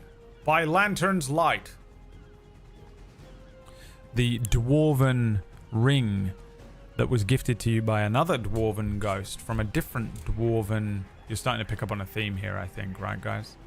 A different dwarven ghost at a different dwarven ruin, showing it towards these dwarves. They look at this thing, and they seem to be sort of slightly perplexed. There is a moment where they sort of stabilize in that erratic movement that they have. As they focus on this ring, almost as if they're grasping at memories that they've lost. Let's have a charisma roll with disadvantage for you are not unanimous. This is just a basic charisma, not a persuasion or anything, but just straight up charisma, to which you have a +3, and we will roll. We'll take the lowest of both numbers, first one being a 6, and then roll again. Let's see if you can roll lower than a 6. Dirk says, but we can win this. I believe we can. Dirky Dirk screams, with money. Money, money, money. screaming from the back rows. Durky Dirk says, we can win this with money, I believe in us. Penny says, we can. Penny says, I earned this money working with my turtles. My turtles. Have the money. Please. The turtles needn't have it. You've rolled a 9. Their faces do that Bilbo thing. Where they're like... and they don't seem to give a shit about this ring. You present the ring to them. There is a moment where they're almost sort of... They almost recognize it, but then they go back to their erratic, malicious looking, ghostly ways and attempt once again to start attacking Lyri. Let's spin the wheel. See if this does anything for you. Trapped again. Caught. Lifted up into a bubble of death. Turning upside down and caught in a literally like the thing that whatever his name is from Avatar The Last Airbender creates.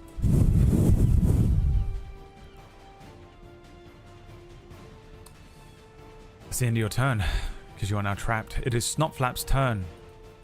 Snotflap says, I said I was gonna eat every single one of you, and I'm just gonna eat every single one of you. attempting to strike at the nearest creature with this dagger in melee. An 18.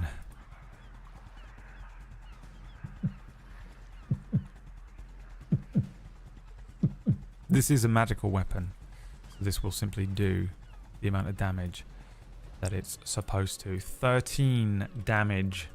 This dagger, he slices it through this creature. As he does so, sparks of arcane energy lift off of this thing, almost as if he was grinding metal, you know? Sparks of magical energy as this warp dagger slices through this creature. It lets out a kind of ghostly wail. Snotflap dealing damage to this spectre, but I think is going to remain where he is. It is now the spectre's turn to attempt to strike out at Snotflap. A 16 is Snotflap's AC. So this will hit, draining Snotflap's life, dealing 7 necrotic damage and causing him to need to make a Constitution saving throw, or their hit point maximum will be reduced by an amount equal to the damage taken. This reduction lasts until the creature finishes a long rest. The target dies if this effect reduces its hit point maximum to 0. Things just got more dangerous, baby, and the only way you can win is with money. At this point, the only way you can ever hope to win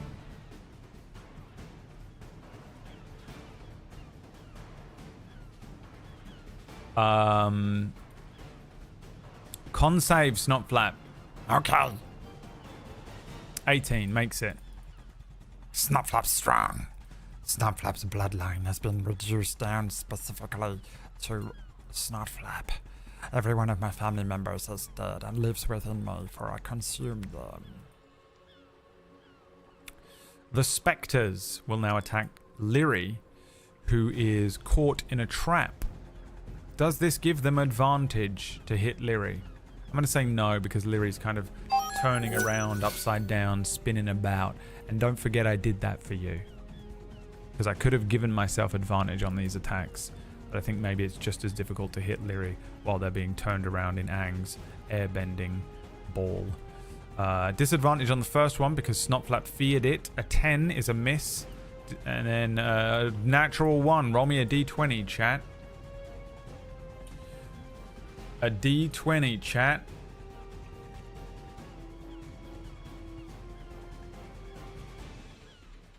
For another natural 1 has come in. We'll take the first number. A 9. Doesn't affect the ghost, I'm afraid. Does not affect the ghost. The ghost has no muscles. I'm sorry to tell you. Do we have a wheel spin? No, but we do have a big thank you towards 54 aqua snakes. If aqua snakes wants, at any point I will spawn 54 aqua snakes into this combat. If 54 aqua snakes simply just has to say the words, I spawn 54 aqua snakes, and they will appear. And then will make themselves the most hated person in the chat room. As you inevitably kill every party member of the group. It is now Lyri's turn, and this is just a strength saving throw. You've got to try and break out of the trap that was spawned by Dirk. Was it Dirk that spawned the trap? The ghost of Dirky Dirk. Caught in a trap. Caught in a mind hole of money. Anonymous creeps in again. Whoever you are, Anonymous, I appreciate you very much. I may not look like it, but I'm very appreciative. I may not sound like it because I don't do the thing that other streamers do where they're lying to you, by the way, when they do it, and they go, oh my god, thank you so much, thank you so much. I know I don't do that, but inside I am doing that. And I'm wearing a girl's hoodie, so you can't get mad at me because I'm a girl today. Anonymous said, I want to spin that wheel, bitch. What is the result of the strength save? And then we'll spin the wheel.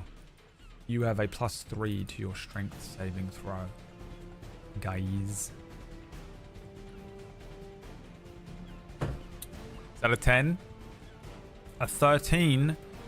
You break free.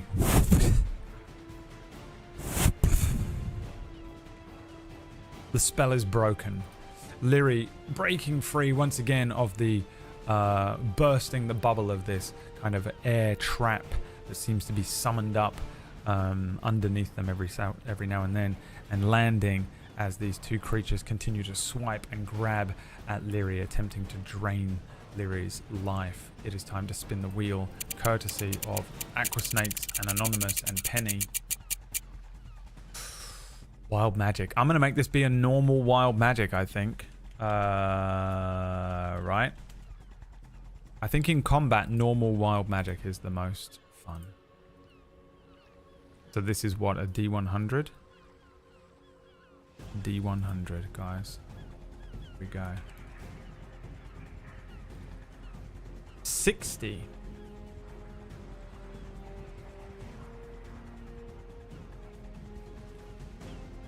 Oh, I only have one page of it. Where's the other page?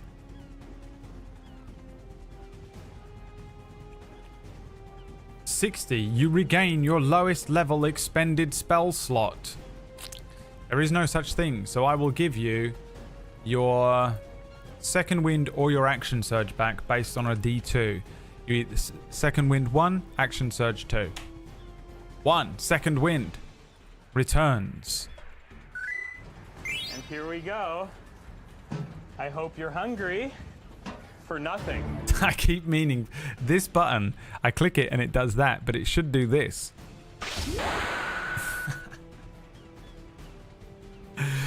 Although it is funny when you guys, you need to say to me. Instead, you should say, you know, when you guys spin the wheel and it lands on like trapped. And here we go. I hope you're hungry for nothing. That's what it should be. You now have your second wind. Now, you do have a bonus action here, but there's no point in you using the second wind because you're at full health. So, do you want to move? Yes or no? In the chat room. I'm guessing no because you already voted no. But if I see an overwhelming amount of yeses in the chat room, I will change it. You can do that. You can do what you want. You're playing the game, not me. I am but running the game. But running? No. Okay, Snotflap's turn. Snotflap will once again attempt to attack this spectre. A melee strike, a 10. Swing and a miss. The creature, the ghost of this dwarf, kind of moving out of the way of this swing of Snotflap's dagger and appearing behind him to hit him, or attempting to hit him with another life drain. On a 12, that'll be a miss. A life drain towards Lyri at disadvantage for the feared one. 6 is a miss.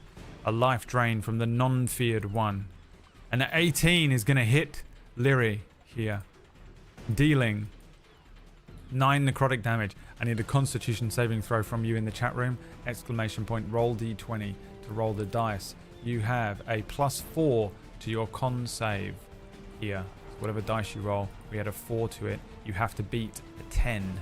You do, however, either way, take 9 necrotic damage. Zamage, as it is known in French. Zemage in French, which translates roughly to the word damage in English.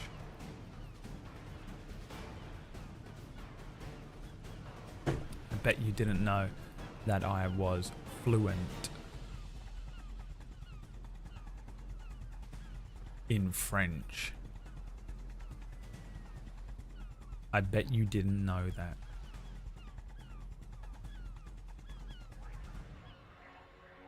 Did you?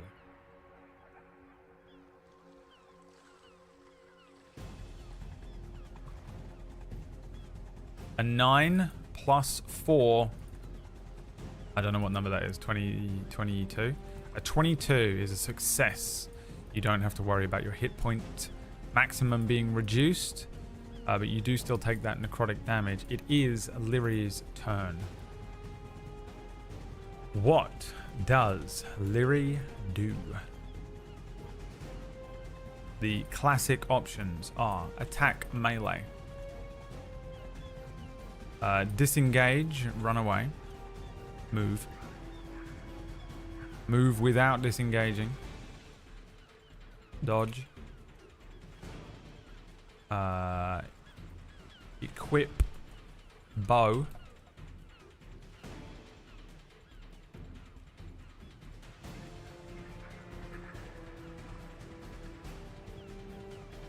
potion of charisma.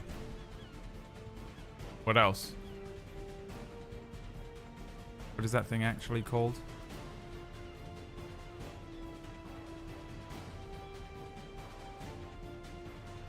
Yeah, it's potion of charisma.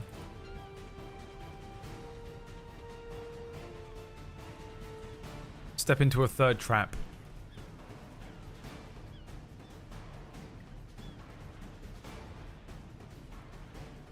Crack out our incredible dwarf impression again.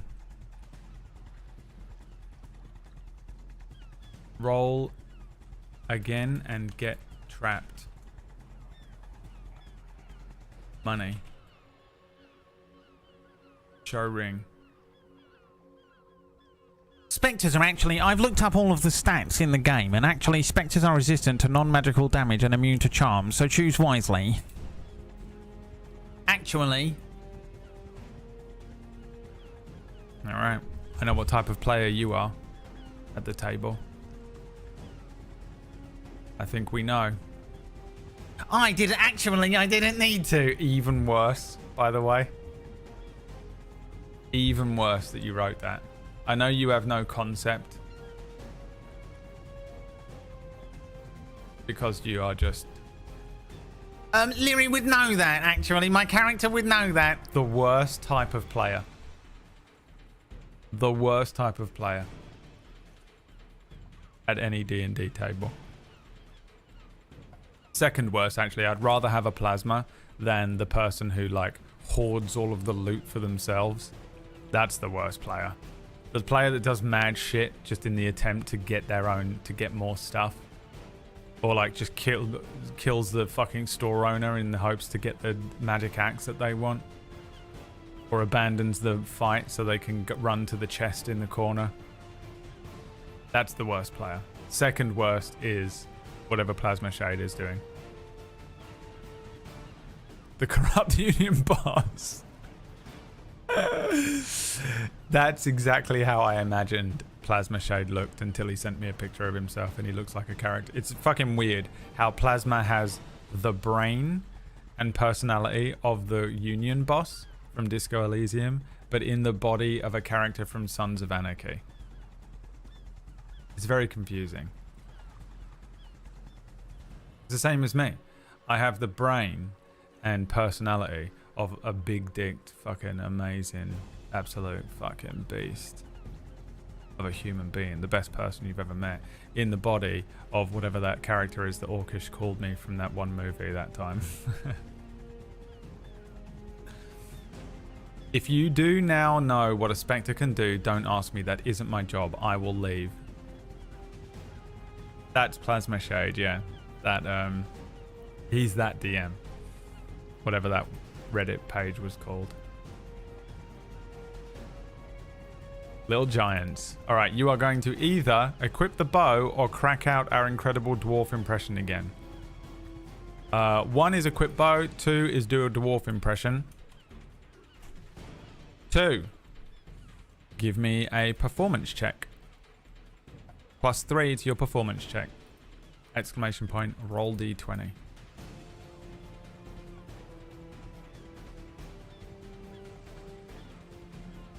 Bear in mind, you only got an incredible impression.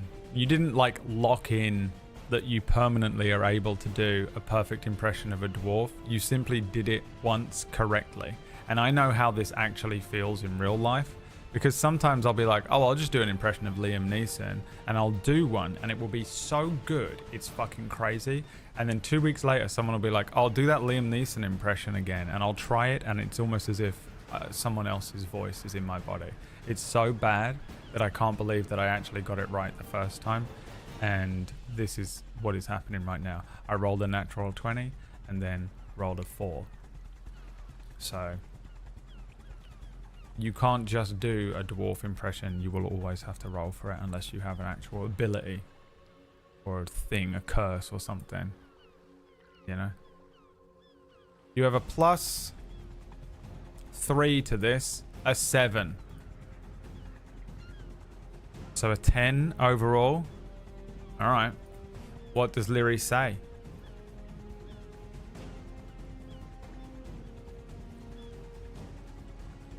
Is it dwarf accent or dwarf language? Can she... Dwarf? Common and celestial. Yeah, they can't speak dwarven. Normally I DM. I cannot imagine what your game is like. It has to be excruciating. Actually, it's probably not. Are all of your players like you? Where they like the way that you play? The people that play D&D the way you do? Are they like that? You wouldn't know. There's no way you'd be able to understand what they are thinking or feeling at any point, because you can't read other people's expressions. So, I don't know why I'm asking you, but I mean, I guess at your best guess, are they like you?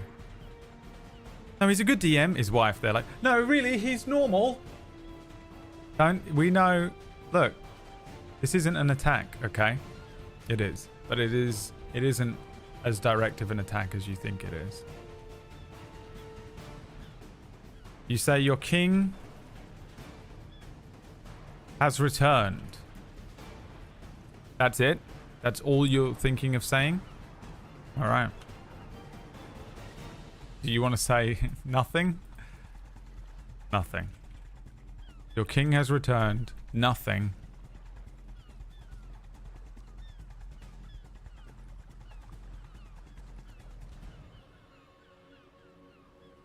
Pick one.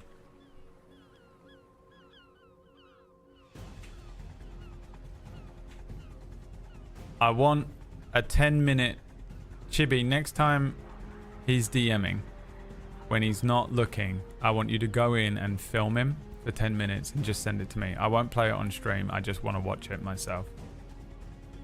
Just film him quietly and secretly for 10 minutes and send it to me privately. Thank you. Because I know for a fact that he wrote those rules. We found him. What was it called? The 44 DM rules or something?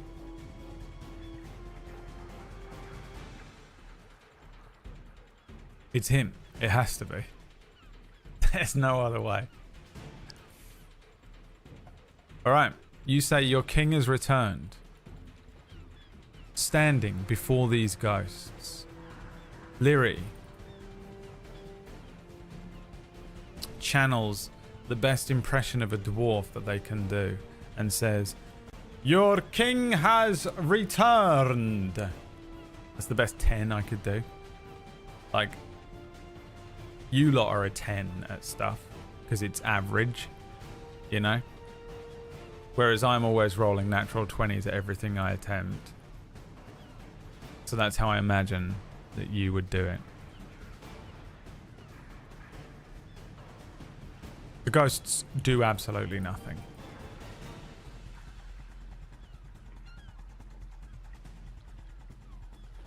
You didn't even speak Dwarvish. You just said your king has returned at a 10 out of 20 level of conviction in a dwarf accent.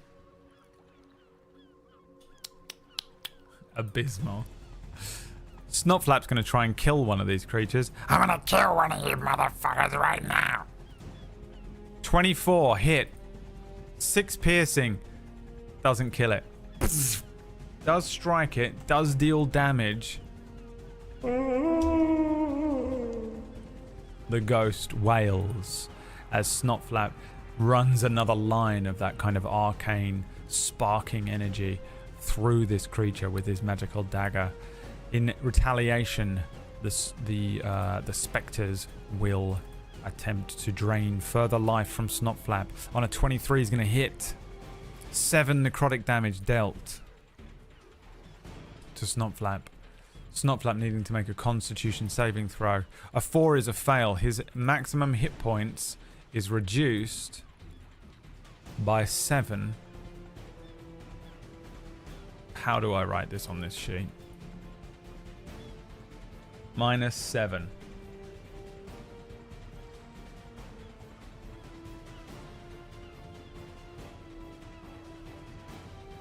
As this creature reaches out, Snotflap striking this creature, but as he does so, the creature grabs Snotflap's wrist, leaving a cold marking around Snotflap's blue skin. Ah, you little shit. Ah, that hurts. Ah, I feel dizzy. Ah, I feel dizzy, Lyri. Oh shit, this could be it. I always knew it would be dwarves. Snotflap looking pretty bad. Remember, if a creature's maximum hit points are reduced to 0, death. Instant death. An attack towards Lyri with disadvantage for one is feared. A natural 20 reduced to an 11 thanks to the fear from Snotflap. And then a second attack with no disadvantage. A 20. So this one is going to hit. Make me a constitution saving throw, chat, as you are struck for 14 damage. The same thing happening to Lyri here. Lyri kind of dodging out of the way. Shield coming up. And then a hand reaching out. Touching Lyri. Gripping their heart. A hand reaches out and punctures Lyri's skin, incorporeally pushing through Lyri, creating this lance of cold and necrotic energy, reducing Lyri's health by 14 hit points. Lyri also feeling faint and dizzy at this point, on 5 HP. Snotflap on 8. And I need a con save from the chat room, please. We'll take the second roll. It's not looking good, guys. Time to come up with some mad shit. Remember, if you spin the wheel, the only way that you can save yourself is perhaps you'll get an instant potion. Perhaps your next roll will be a 20, a quad advantage. Perhaps you'll teleport. Perhaps a wild magic surge could save you. Perhaps you'll get a wish or something good. Perhaps you'll get an instant long rest. Perhaps you'll get a 10% boost to Diablos, which also completely restores and restores Diablos. You get another charge and you can use it again. I was joking at first, but now money might be the only way you can win this. An 18. Your hit point maximum is not reduced, but you are still on 5 HP. 5 HTP. There it is. It's time. The serpent says, you know what? I've decided the only way we can win this is with money. Let's see what you get. Spin for companion. So we're going to spin now for Snotflap, and whatever happens will either happen due to, on, or because of Snotflap.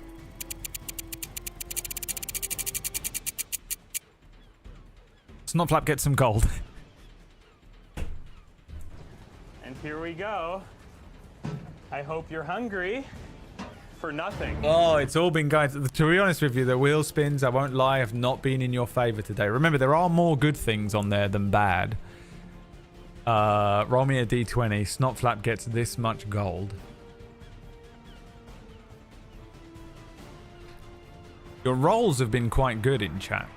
For once, your rolls have been good, but the wheel spins have been awful. I mean, you started with a teleport and let that tavern burn to the ground, so...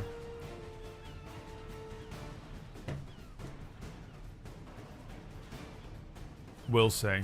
11. 11 gold.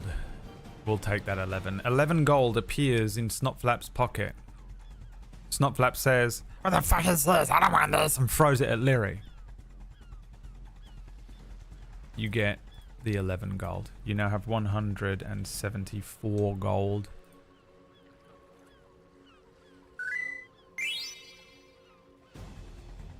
Snotflap has no use for gold. He can't eat it. Tries to bite one of the coins. No, that is disgusting. It tastes like ass. Throws it at Lyri. An unfortunate wheel spin. I mean, gold would be nice if there was a merchant nearby. You can spin and a random merchant will appear who sells all sorts of curios. I feel like the merchant, when it appears on the wheel spin, should have a bunch of like full-blown like Darkest Dungeon type curios as well. You know, remind me when you spin for the merchant next, say Darkest Dungeon curios, and then I'll say, I remember, you fucking piece of shit, don't remind me of stuff. I have pathological demand avoidance, you dickhead. And you'll go, but you literally said, please remind me to do this. And then I did it, and now you're angry with me. And that's why she left me. Okay? That's why she left. Alright? That's why she packed a bag. What are we doing? Is it Lyri's turn? Yes, it's Lyri's turn. What does Lyri do? Might have to be a bit of a Hail Mary here. What does Lyri do? I'll give you the classic options. Attack with melee.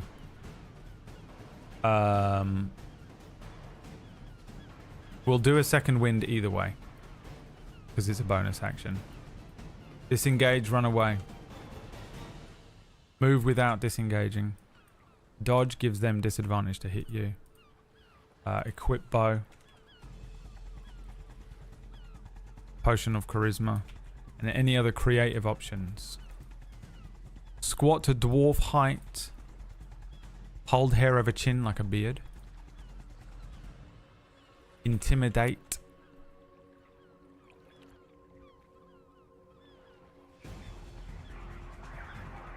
That it? Any other creative options? Going once. Going twice. Disengage and jump in the water. You're going with the Patriot? No, what is it? Jesus Christ. What is the movie where he jumps off the thing? Metal Gear Solid 3. Pass the dwarves or fosters and leg it. Throw all of our gold in the air and shout, "Your dwarves, remember who you are." Okay, there you go. There's your options. The fugitive, thank you.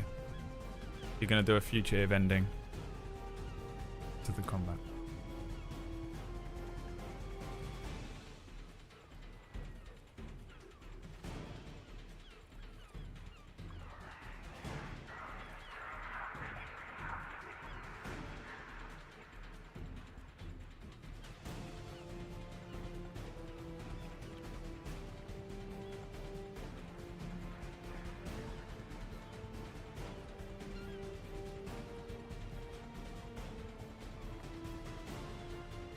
Oh, they're gonna do it. You guys are gonna do it? You guys are crazy. It's time. Literally transforming into Harrison Ford in real time.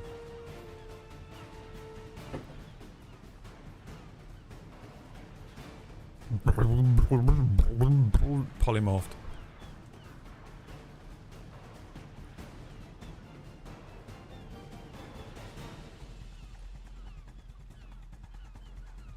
Do we still have that mermaid potion? You do. You don't have it equipped. Disengage and jump in the water. All right. I think this is what happens.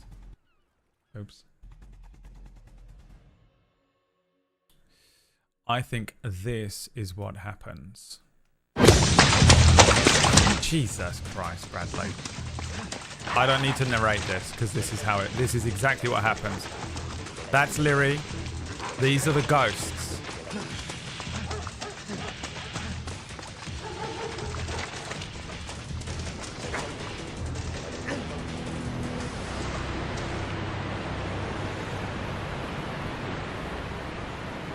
This is the edge of the cliff. The ghosts are reaching for you with their little ghostly hands. And stepping out from the tower is an individual known as the Hollow One. A skeletal figure wrapped in swirling mist. I've been waiting for this. A unique Wraith Nobody variant interfere. boss battle.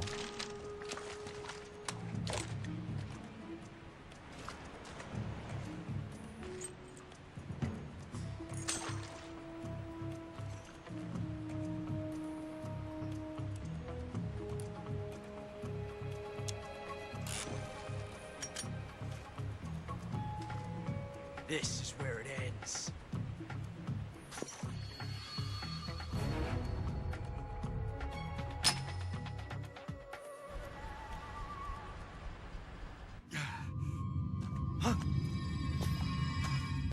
Snake!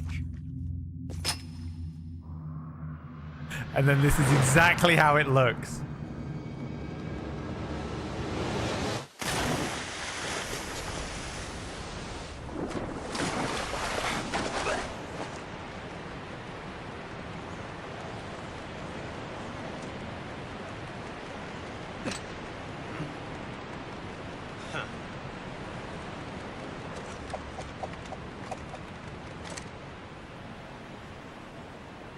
Don't die on me yet.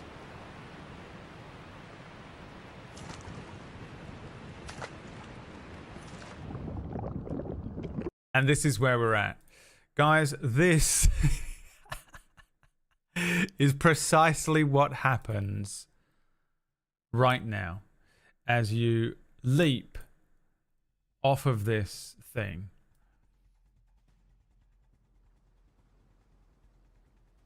Snotflap says, Oh shit, is that what we're doing? Fuck it. and ports away as well. Lancelot, watching, rushes to the edge, grabbing Arundite, his sword, and dives off of the cliff. Lyri falls off of the cliff as you disengage and run and jump. Guys, you have two options.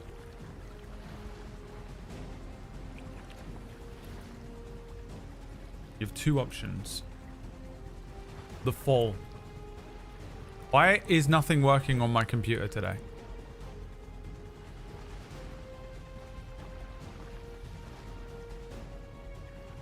Did it end? Oh my god, is the stream crashed?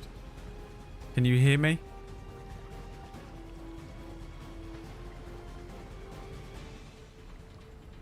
Jesus. Christ.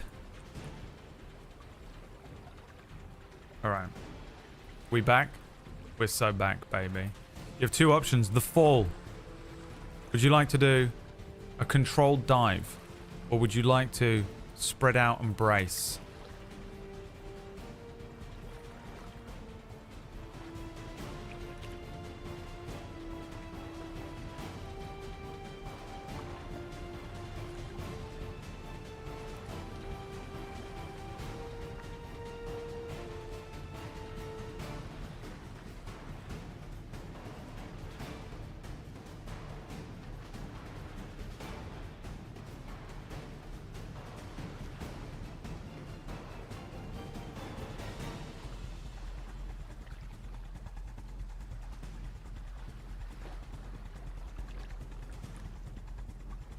Lyri falling off of this cliffside.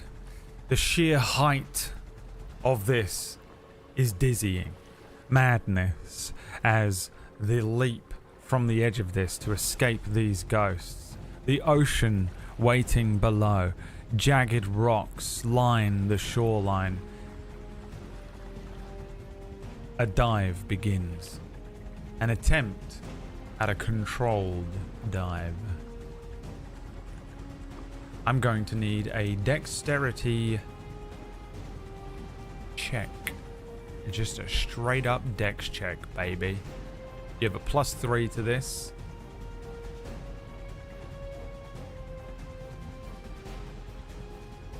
Exclamation point, roll d20 in the chat. We'll take the second roll as you leap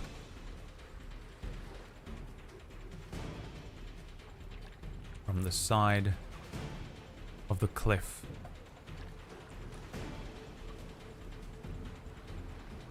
And into the swirling ocean below.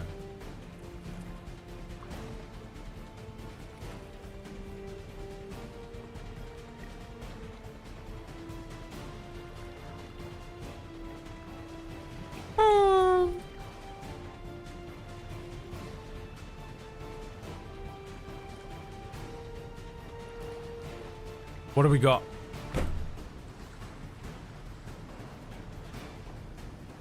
What do we have?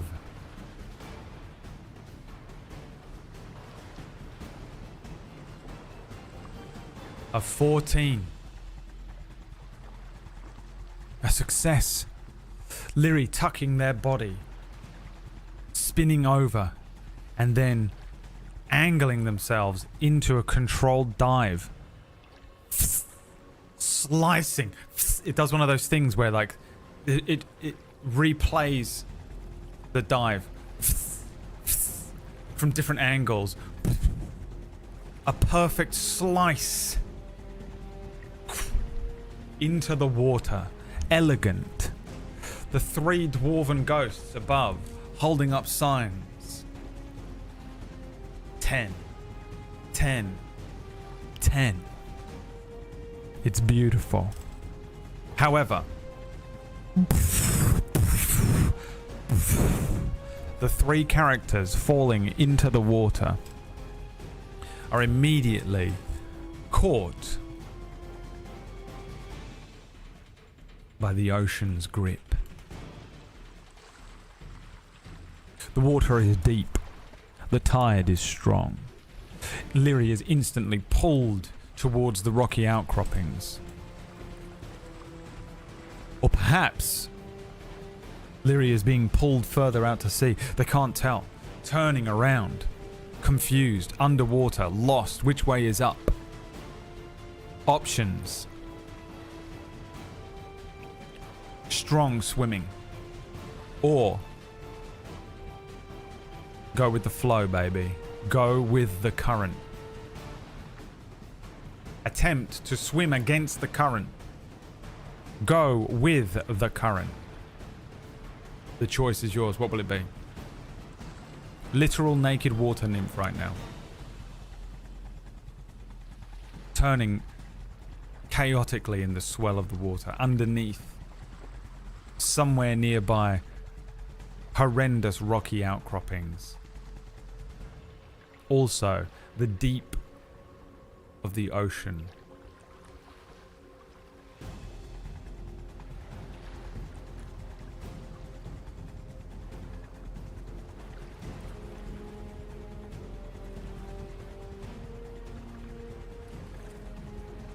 What will you do? Unanimous. Going with the current.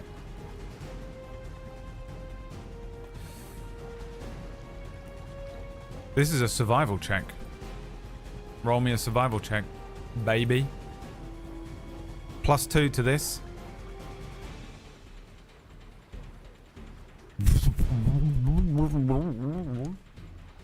Underwater.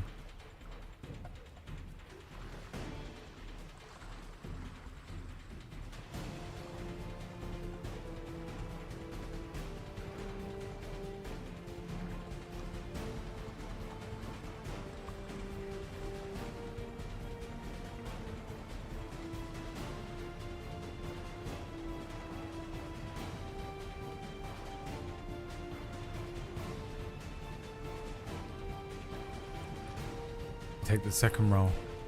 What did I say it was? +2? +2 to this check. What do you roll, chat?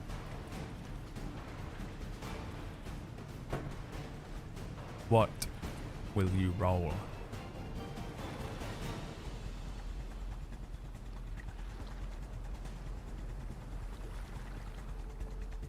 An 11. Making that a 13. That is a fail. You had to beat a 14 for this one. Studying the flow of the ocean, allowing the current to pull Lyri away. A rogue wave crashes over Lyri as they are pulled upwards and out to sea. This rogue wave comes down. Make me a Constitution saving throw, please. +4.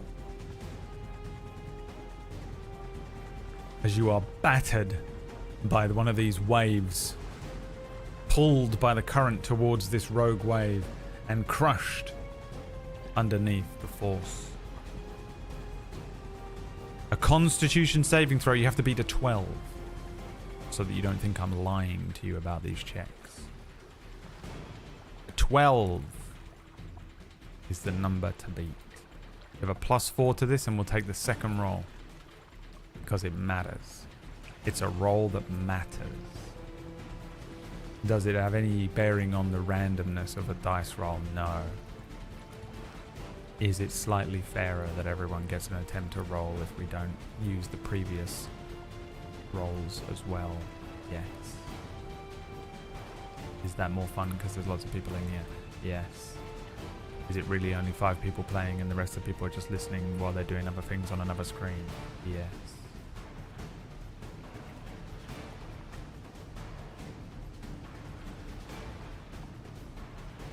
A 17.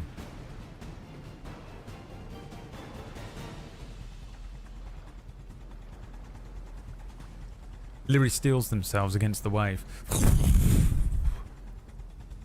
gripping their teeth and lips so as not to naturally find themselves inhaling seawater, turning around and around and around, allowing the current then to pull them once again away, carrying them somewhat safely, drifting towards a cove.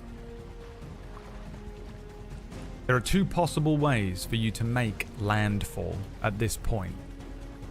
Resurfacing somewhat, seeing the cove in the distance, seeing the rocks, seeing the beach, seeing land.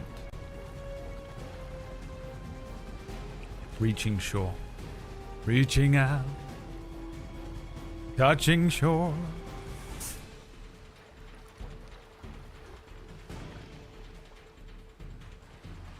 Nearby, close to you, there are rocks.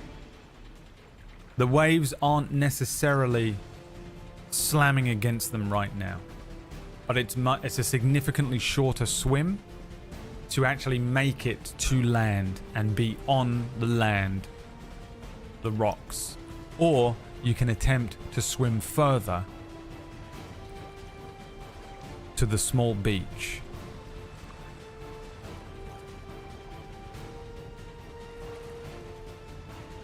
Climb the close, slippery rocks.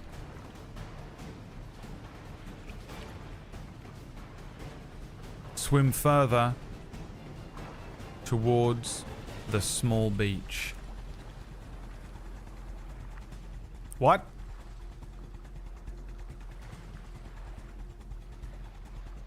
There are rocks nearby that you can climb up, or there's a beach further away. You're out at sea and swimming.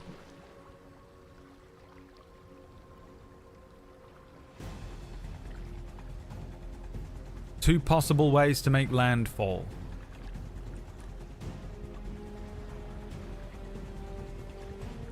The choice is yours. Nearby, underwater.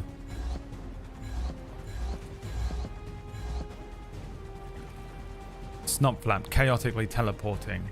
Lancelot nowhere to be seen. suffering a level of exhaustion, wearing heavy armor. Lancelot. Could be anywhere. Athletics check, please, chat. Athletics check, please. +3 to this roll.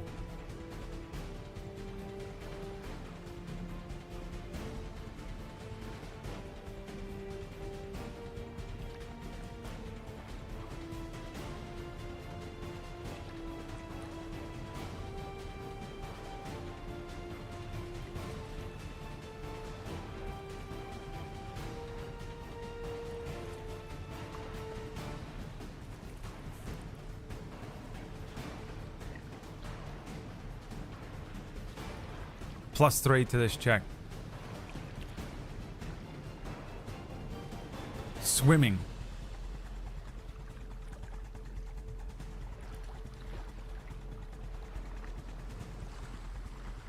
Orcish. It's exactly what it was. Swimming towards the beach. A 19. Pushing through the last stretch of water towards this sort of narrow strip of sand ahead. Lyri makes landfall, crawls up, coughing, sputtering.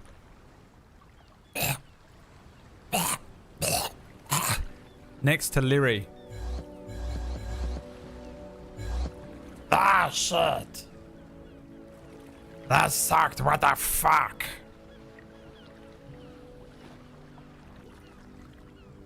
Crawling up, naked. Nothing but the sack of random shit that you've collected. Blue hair stuck to their body. Crawling up the shore. A blue bedraggled goblin next to you as well, spitting up seaweed. And now for the fate of Lancelot. Which honestly, we need this. You will now roll for Lancelot. 2 checks. 2 checks for Lancelot. Fate is now in your hands, chat. Why have I done this to myself? The first check. A Constitution saving throw. Lancelot has a +1 to this. Go. Exclamation point. Roll d20. Exhaustion doesn't give you disadvantage on these ones, does it? It's just skill checks. Ability checks, okay.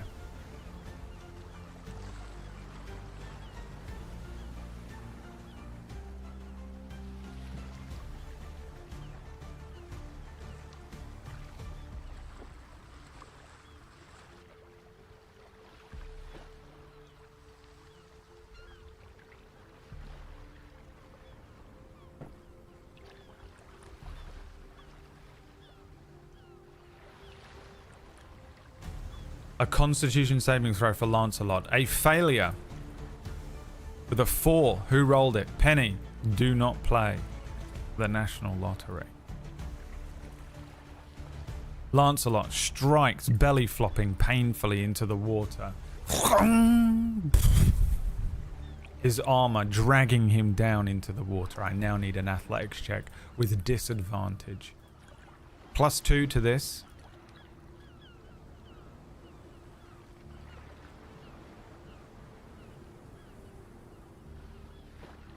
Rolled an easy 20, play the lottery. If you win, I want some of it because it was my fault that you won. Disadvantage, we'll take the first and the second roll. The lowest of both of those rolls, please. A 20 from Ravioli. We're going to take the lowest roll though, so the next one. Can you roll another 20? Guys, you have to beat a 12.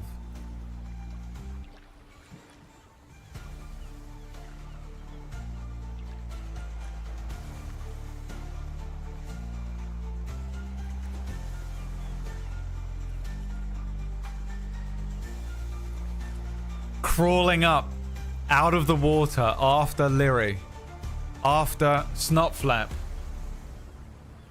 There he is. Lancelot dragging himself, exhausted, eyes black, grooves under his eyes from the exhaustion of the fight, the lack of sleep, and now this combat with the ghosts. Hair slicked to his face, eyes with that red ring around the iris, gleaming as he steps or, well, crawls onto the shore, turns on his back, inhaling.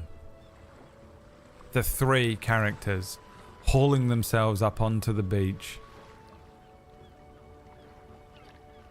exhausted, drenched, sore, but alive. An unfamiliar stretch of beach here.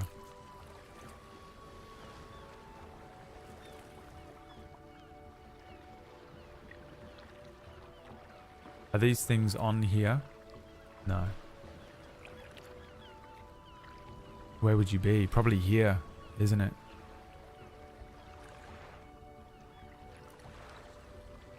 Somewhere between the Whispering Winds and the Offering Tree. On this beach.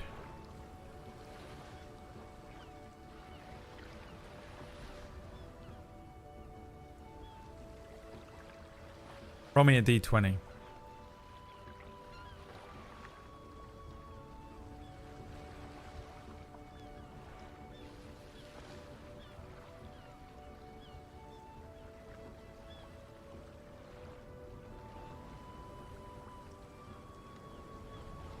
Roll me a d20. Please, chat.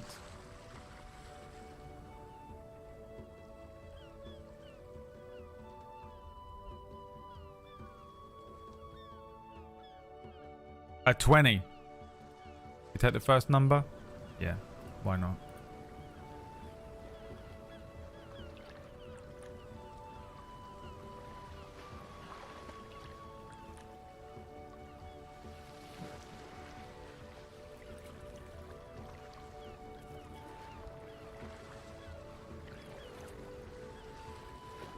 Behind the characters is an abandoned fisherman's hut.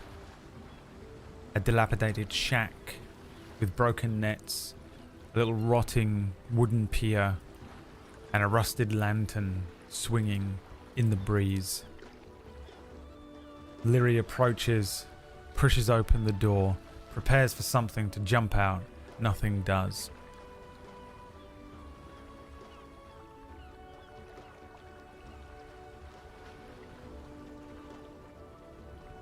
Would you like to take a long rest in the abandoned fisherman's hut? Yes. No.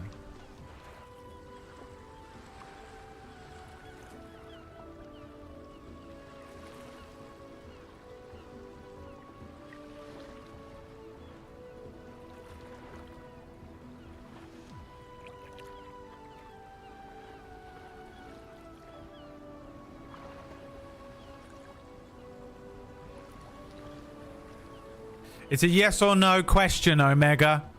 It's a yes or no question, Plumrug. Yes or no are the options. Pedants. Petulant children.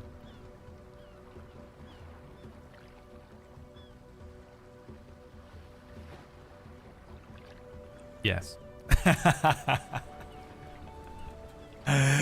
Omega and Plumrug. Yes. With a unanimous yes from the chat room, the three party members settle down into the fisherman's hut.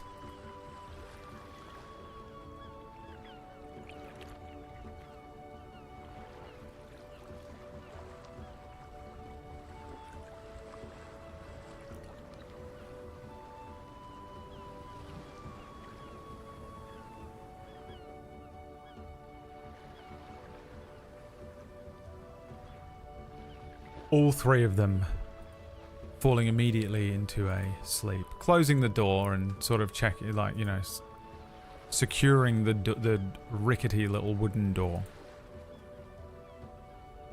to the best of their ability. Our three party members fall into a deep slumber.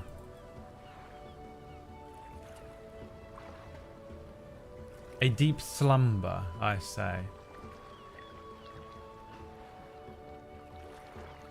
You feel nervous about this?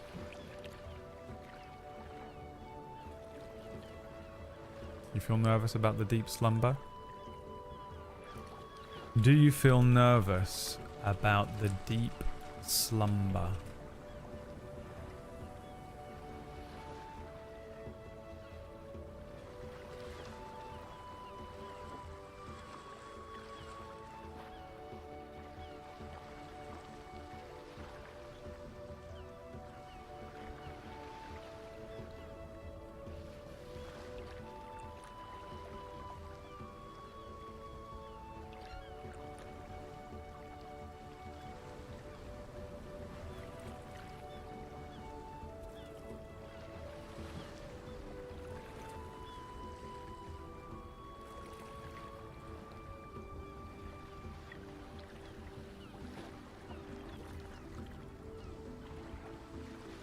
No, says the chat room. Good, because you shouldn't. Or should you? No. Or maybe? No. Perhaps?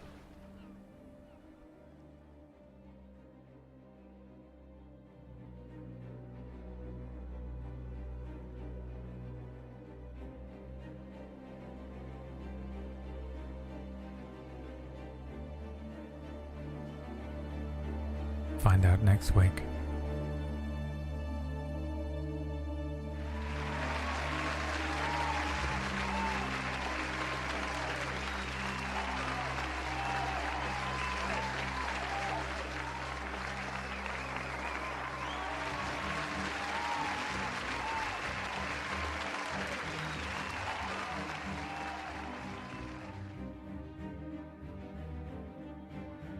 Guys, thanks so much for tuning in for D&D here on Sundays.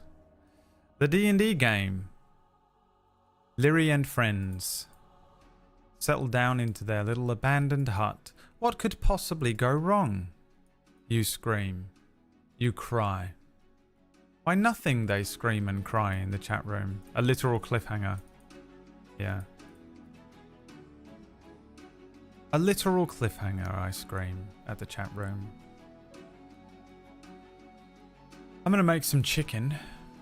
Anybody want some? I think I'm gonna make a little bit of chicken. And then I've got a couple of things to do. I might do a tiny, very brief Marvel Rivals stream, but I also might not on the second channel. I'm going to base it entirely on how much I can be bothered after I eat a bunch of food. You ever just go and make some food and then you're like, well, I don't want to move ever again. That could be where we're at. It's a Sunday. Take it easy. Thank you so much for tuning in and enjoying the stream. Thank you so much for spinning the wheel a few times. Very much appreciate it. And if you'd like to, you can tune into more D&D games on a channel called Table Story, which I co-run with a couple of pals. Tonight there is a sort of Vampire the Masquerade show, sort of, that you can watch if you'd like, called Deathless, and that starts in 3 hours. I think, yes. So you can watch that if you'd like. If you don't want to, that's fine too. I'm not your father, I said. Have a wonderful rest of your day. Tomorrow we're going to start Minecraft Hardcore. I don't know why I stumbled so badly started to speak there. Struggled so badly between the word Hardcore Minecraft and Minecraft Hardcore. Went with Minecraft Hardcore. Tomorrow we're going to start Minecraft Hardcore. For the first time ever in my life. Have I ever played Hardcore Minecraft? I think I have, actually.